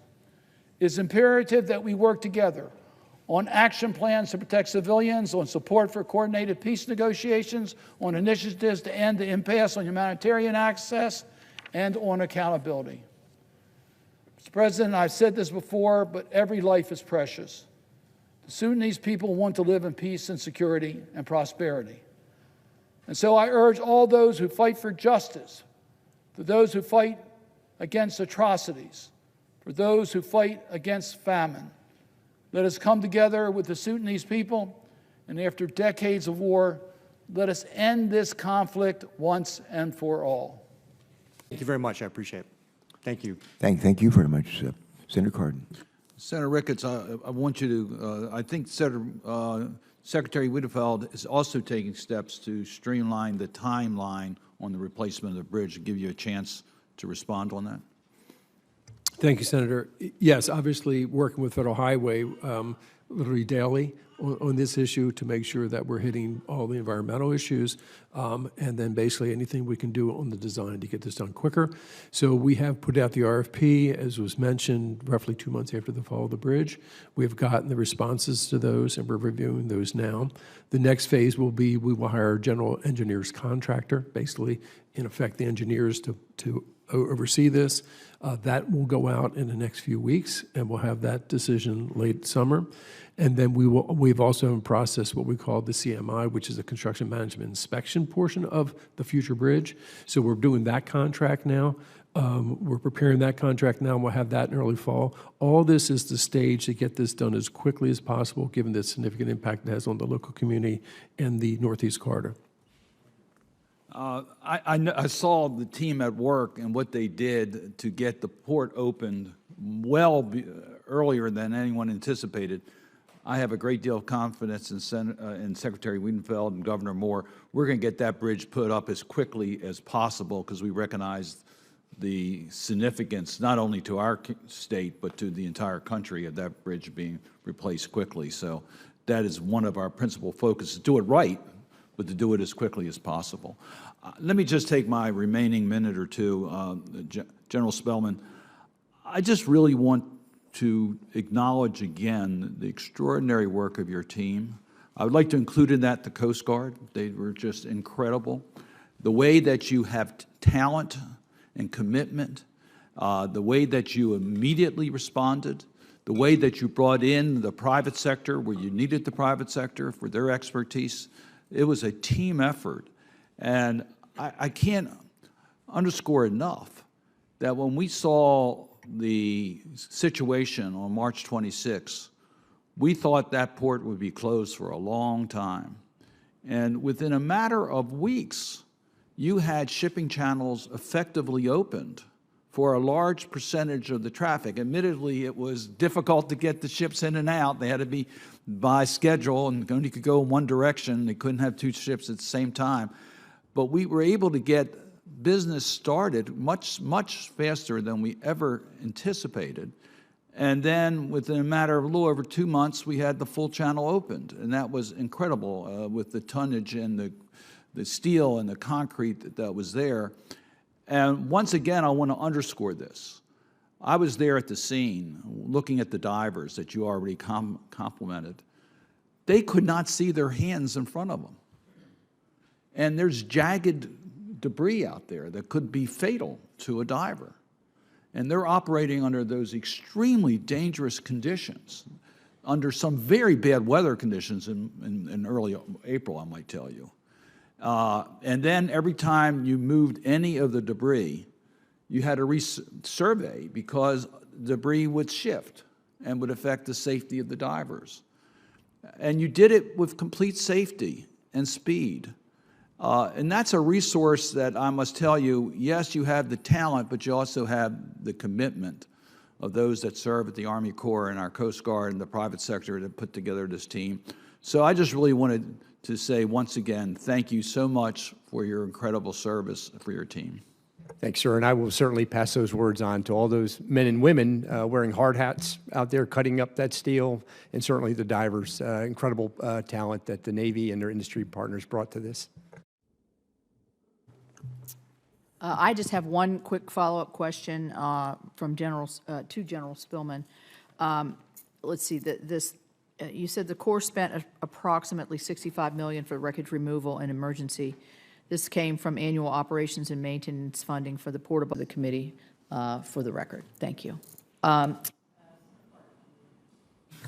Thank you, Senator Capito, and I think your questions are extremely important, so thank you for the manner in which you have presented this. First, for Administrator Batt, I agree with you. It is the issue of the scope and scale. This tragedy on the Francis Scott Key has been characterized as being the largest maritime claim in history. So when you talk about scope and scale, is this sort of off the charts? Thank you, Senator, for that question. I mean, I think, you referenced in your testimony the video that we saw. I think that you don't see, we have a lot of issues with bridges, and in the country, we rarely see a collapse of this size of structure. And so, yes, it will be the largest maritime claim. And so from a precedent standpoint, it is unprecedented. So I just hope that puts somewhat to rest the difference between this tragedy and emergency relief funding versus a lot of the others that are nowhere in this category whatsoever. But this is much closer. Well, this exceeds Minnesota, but it exceeds even some of the worst emergency circumstances that we've had. So let me get to Senator Capito's point in regards to the tolls and tolls offset. First, you raised an interesting point that the bridge will be rebuilt and there will be tolls coming from it, and that the state benefits from that new facility. But I would point out that all of the emergency relief programs, the economies locally benefit from the federal government's resources that are put in. When you dealt with Hurricane Irma and you rebuilt the infrastructure and community, the businesses got back up quicker, sales tax increased, revenues increased, local governments did well, states did well. That's what it's all about, is getting your economy back to scale. So in regards to the toll revenues, and I'll repeat this again because I want to make sure, Secretary Wiedefeld, you have a chance to respond on this. The overwhelming expenses, as I understand it, is the operations of these facilities, not the infrastructure cost itself. Am I right on that? Yeah. Yeah. Yes. The operating costs, particularly labor cost, are a significant part of any budget for the toll authority. And we have how many toll facilities in Maryland? We have 9. 9. So this is one of 9. And these revenues will be lost for a substantial period of time. And when we say lost, let me just point out to the members of the committee, there are alternatives to paying a toll to act through this area. You can go through city streets, which is the worst example, because you're going to go through neighborhoods, beating up roads dramatically with these trucks, interfering with communities. But that is one option. Another option is to go around the Beltway where there's no tolls. That's going to probably be the preferred option for the larger vehicles that can't go through the tunnels anyway. they don't pay any tolls doing that. So there's a significant part of the traffic that will avoid paying tolls for the next couple years, costing the toll facilities those revenues that were projected. Now, do you have a way of recovering that? No. So it's adding costs to us because as that traffic moves on the Beltway, that increases our operating costs. So for instance, we have put emergency response units out there because the slightest hiccup in the system has an exponential impact on congestion up and down the Northeast Corridor. So we put in operating costs for that. We're anticipating higher maintenance costs due to the heavier traffic because these are the oversized vehicles and any hazardous materials now have to take this 25-mile detour on the Baltimore Beltway. So those are all additional costs that we now will incur for several years, 4+ years. And they're not under the emergency relief recoveries. That's using your normal transportation revenues, how you obtain them through the user fees, et cetera, in the state of Maryland.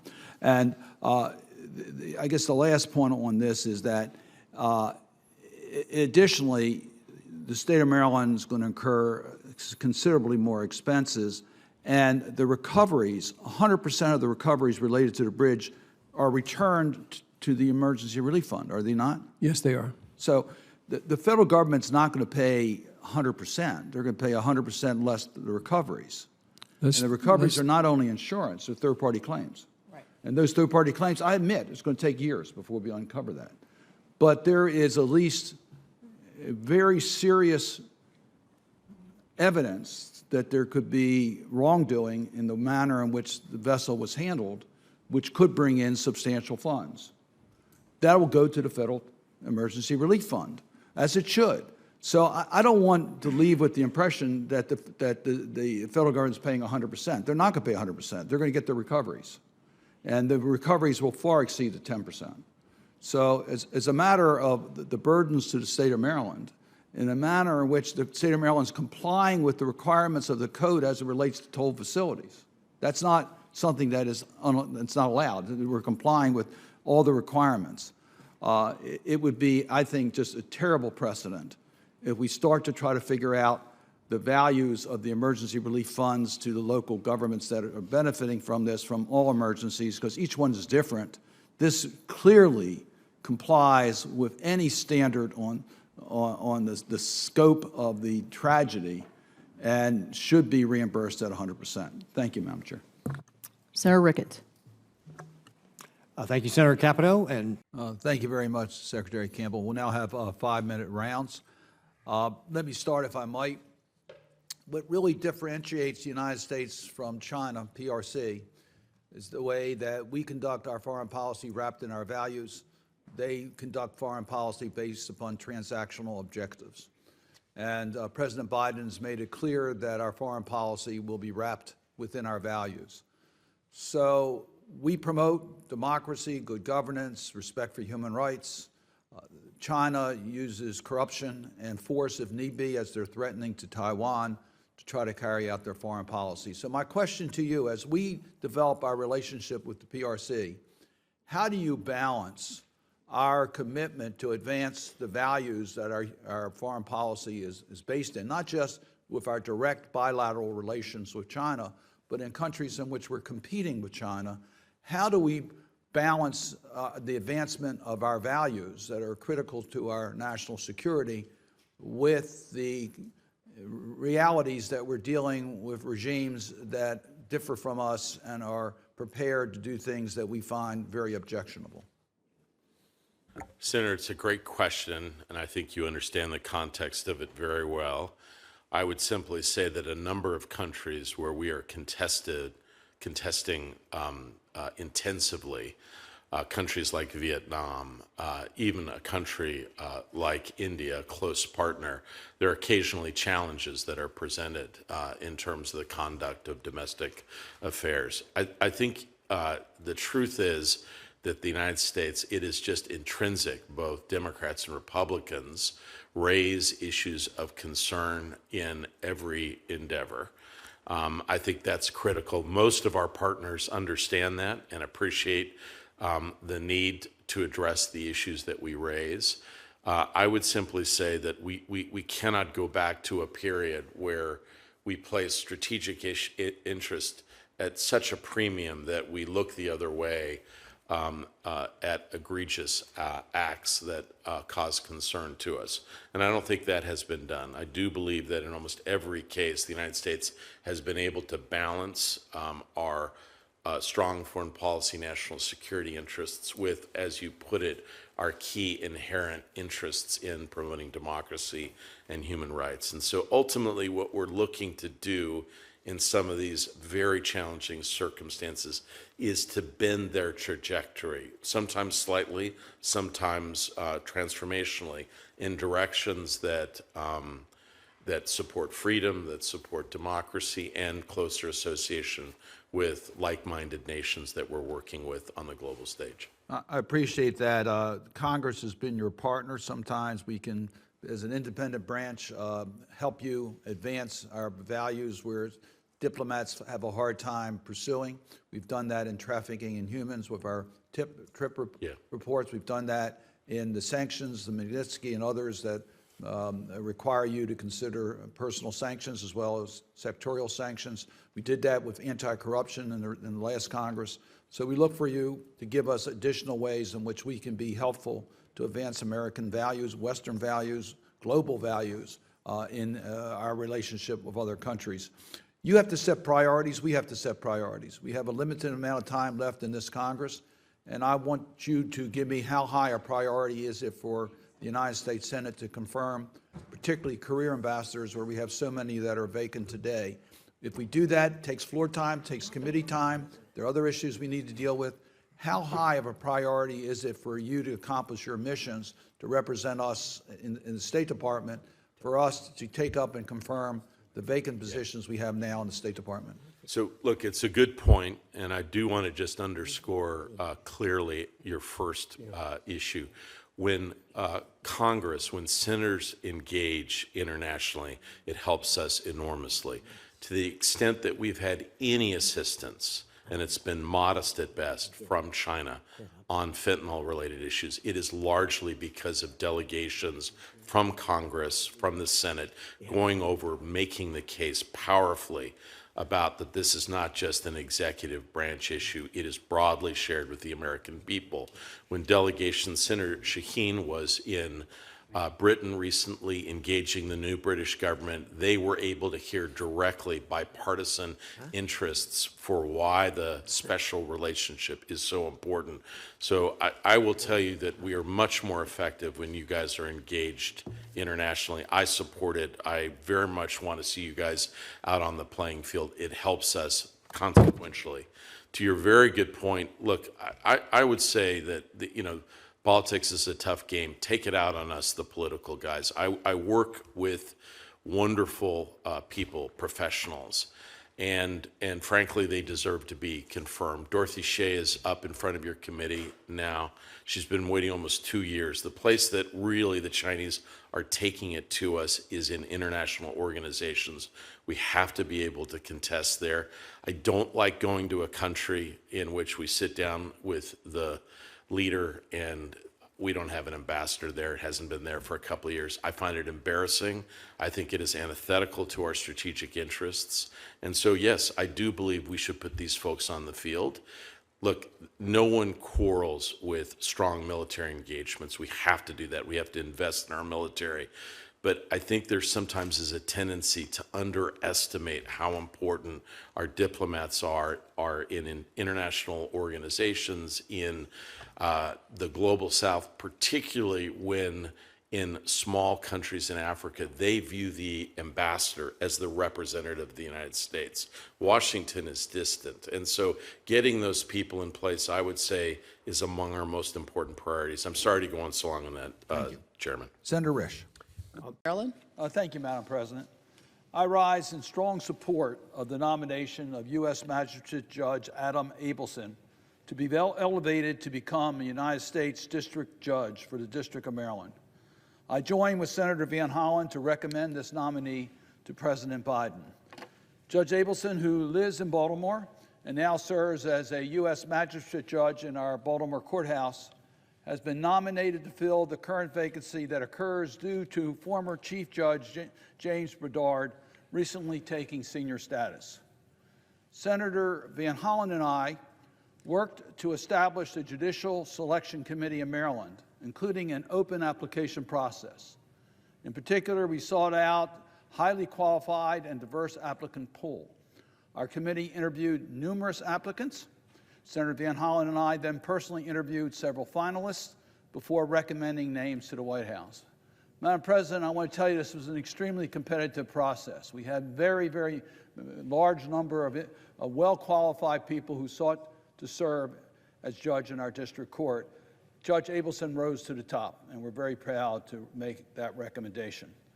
Judge Abelson has been a United States Magistrate Judge for the U.S. District Court for the District of Maryland since September of 2023. Prior to his judicial service, Judge Abelson worked in private practice of Zuckerman Spatter from 2012 to 2023, rising from associate to partner. He served as a law clerk for both Judge Andre Davis on the Fourth Circuit Court of Appeals, as well as Judge Catherine Blake on the U.S. District Court for the District of Maryland. Judge Abelson received his J.D. magna cum laude from New York University School of Law and his B.A. from Princeton University. Before law school, Judge Abelson served in Santiago, Chile, as a research fellow for the Human Rights Watch. In private practice, he's represented clients in complex civil litigation, white-collar criminal defense, and government investigations. He maintained an active pro bono practice and was deeply involved in the community and legal profession. He served as chair of the American Bar Association's working group on building public trust in the American justice system, in which he worked to develop the ABA's 10 guidelines on court fines and fees. He coordinated its development of the ABA principles of law enforcement body-worn camera policies. He served on the board of the Job Opportunities Task Force, including serving as the vice chair, and served as a board member and officer of the Maryland chapter of the Federal Bar Association. I think you can see, Madam President, that Judge Abelson has been deeply involved in the legal community and in our community in order to be able to properly serve as a magistrate judge. In September of 2023, Judge Abelson was appointed by the bench to serve as a United States Magistrate Judge for the District of Maryland, where he now sits, in Baltimore.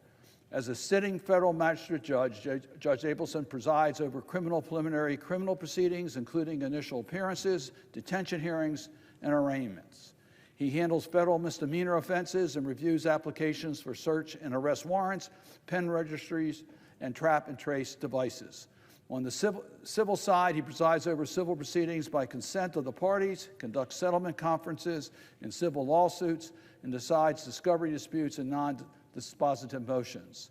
If confirmed as a district judge, he would continue to serve in the same court where he now sits as a magistrate judge and where he has practiced for many years as a private law firm attorney. I think you can see he is extremely well qualified for this position. He has the experience, he has the background to serve as the United States District Court Judge for Maryland. I was delighted to recommend the nomination to Judge Abelson to President Biden, along with Senator Van Hollen. Judicial nominees must meet the highest standards of integrity, competence, and temperament. I am confident that Judge Abelson will safeguard the rights of all Marylanders, uphold the Constitution and rule of law, and faithfully follow the judicial oath to do equal rights to the poor and to the rich. Judge Abelson will serve the people of Maryland well if confirmed for this lifetime appointment. He has a strong legal and judicial qualifications and demonstrates a track record of public service. Let me just say the American Bar Association Standing Committee on the Federal Judiciary gave Judge Abelson's rating unanimously well qualified, which, as you all know, is the highest possible rating. And the Judiciary Committee favorably reported Judge Abelson with a bipartisan vote in July of this year. I know that public service is a family affair and sacrifice, so I particularly want to thank Judge Abelson's family for agreeing to share him with the people of Maryland in the interest of public service. I urge my colleagues in the Senate to confirm his nomination so he can continue to serve the public as a district court judge. With that, I see my colleague, Senator Van Hollen's on the floor. Let me just comment, it's been a real pleasure for me to work with Senator Van Hollen as we have gone through the process of filling our judicial nominations in Maryland. And he's been an extremely valuable member in recruiting and making sure we only recommend the very best for the Senate for confirmation. I yield the floor. Madam President. Senator from Maryland. Thank you, Madam President. Let me start by thanking my friend and the senior senator from the great state of Maryland for putting together a process that does ensure that we recommend the very best to our colleagues. And I join him in expressing my strong support for the confirmation of Adam Abelson of Maryland to serve as the U.S. District Court Judge for the District of Maryland. And I was honored to recommend his confirmation to the Senate Judiciary Committee, along with Senator Cardin, and very pleased to see the Senate Judiciary Committee support that nomination. Judge Abelson's nomination was put forward by President Biden after Chief Judge James Brodar announced his decision to take senior status in May. Chief Judge Brodar served Marylanders on the district court with distinction for over 14 years, and I want to thank him for his excellent public service and unwavering commitment to the rule of law. Judge Brodar left the Maryland District Court in very capable hands of the now Chief Judge Russell, and we wish him all the best as he continues his leadership. For Judge Abelson, this moment, Madam President, is the next step in a remarkable career shaped by dedication to his community, upholding equal justice under the law, and making a positive impact on the world. His experience is both wide and deep. While in law school, he traveled abroad to promote human rights as a research fellow for Human Rights Watch, where he advocated for victims of the Pinochet regime in Chile and promoted freedom of the press in Argentina and Venezuela. As a fellow at the Department of Justice, he helped to prosecute the perpetrators of genocide in Bosnia and Rwanda. He then clerked for Judge Andre Davis on the Fourth Circuit Court of Appeals and for Judge Catherine Blake on the District Court for the District of Maryland, two judges known and respected for their stellar and distinguished service. Following his clerkships, as Senator Cardin indicated, he was in private practice. He was at the firm Zuckerman Spader, where he rose to the rank of partner and became what some call a legal omnivore, meaning he covered the vast array of territory in the legal realm, working with plaintiffs and defendants in class actions, white-collar criminal cases, investigations, and every step of the trial process. He covered a range of topics, including antitrust, legal ethics, consumer protection, family law, and even one memorable case regarding horseshoe crabs. His diversity of experience is a testament to Judge Abelson's work ethic, which has allowed him to master one highly complex area of the law after another. His colleagues say he was gifted with, quote, a special ability to explain complex legal matters in a way that is readily accessible to everyone. And he fought to ensure that, quote, neither lawyers nor judges lose sight of the humanity of every individual without regard to their resources. In addition to his early work fighting for human rights abroad, Adam has devoted himself to the same principles here at home through pro bono work.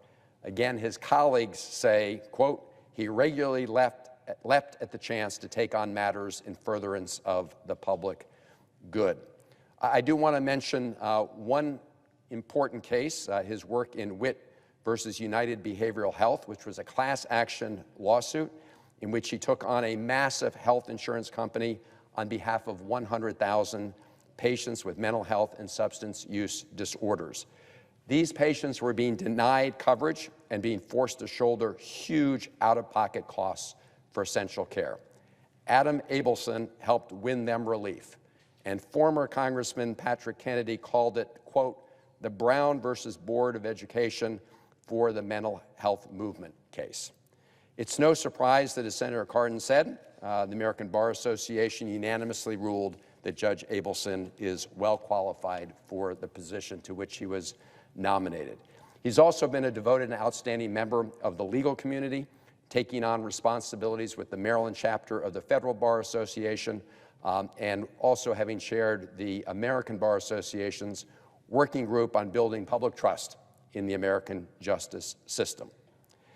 He's also been an indispensable citizen in the great city of Baltimore. He served on the board of the Job Opportunities Task Force, which works to eliminate educational and employment barriers for low-wage workers with job training, with advocacy, and research. He's an active member of a synagogue, Beth El congregation. I want to end just by mentioning some of his family members to whom he would readily say he owes his good fortune in being nominated for this position.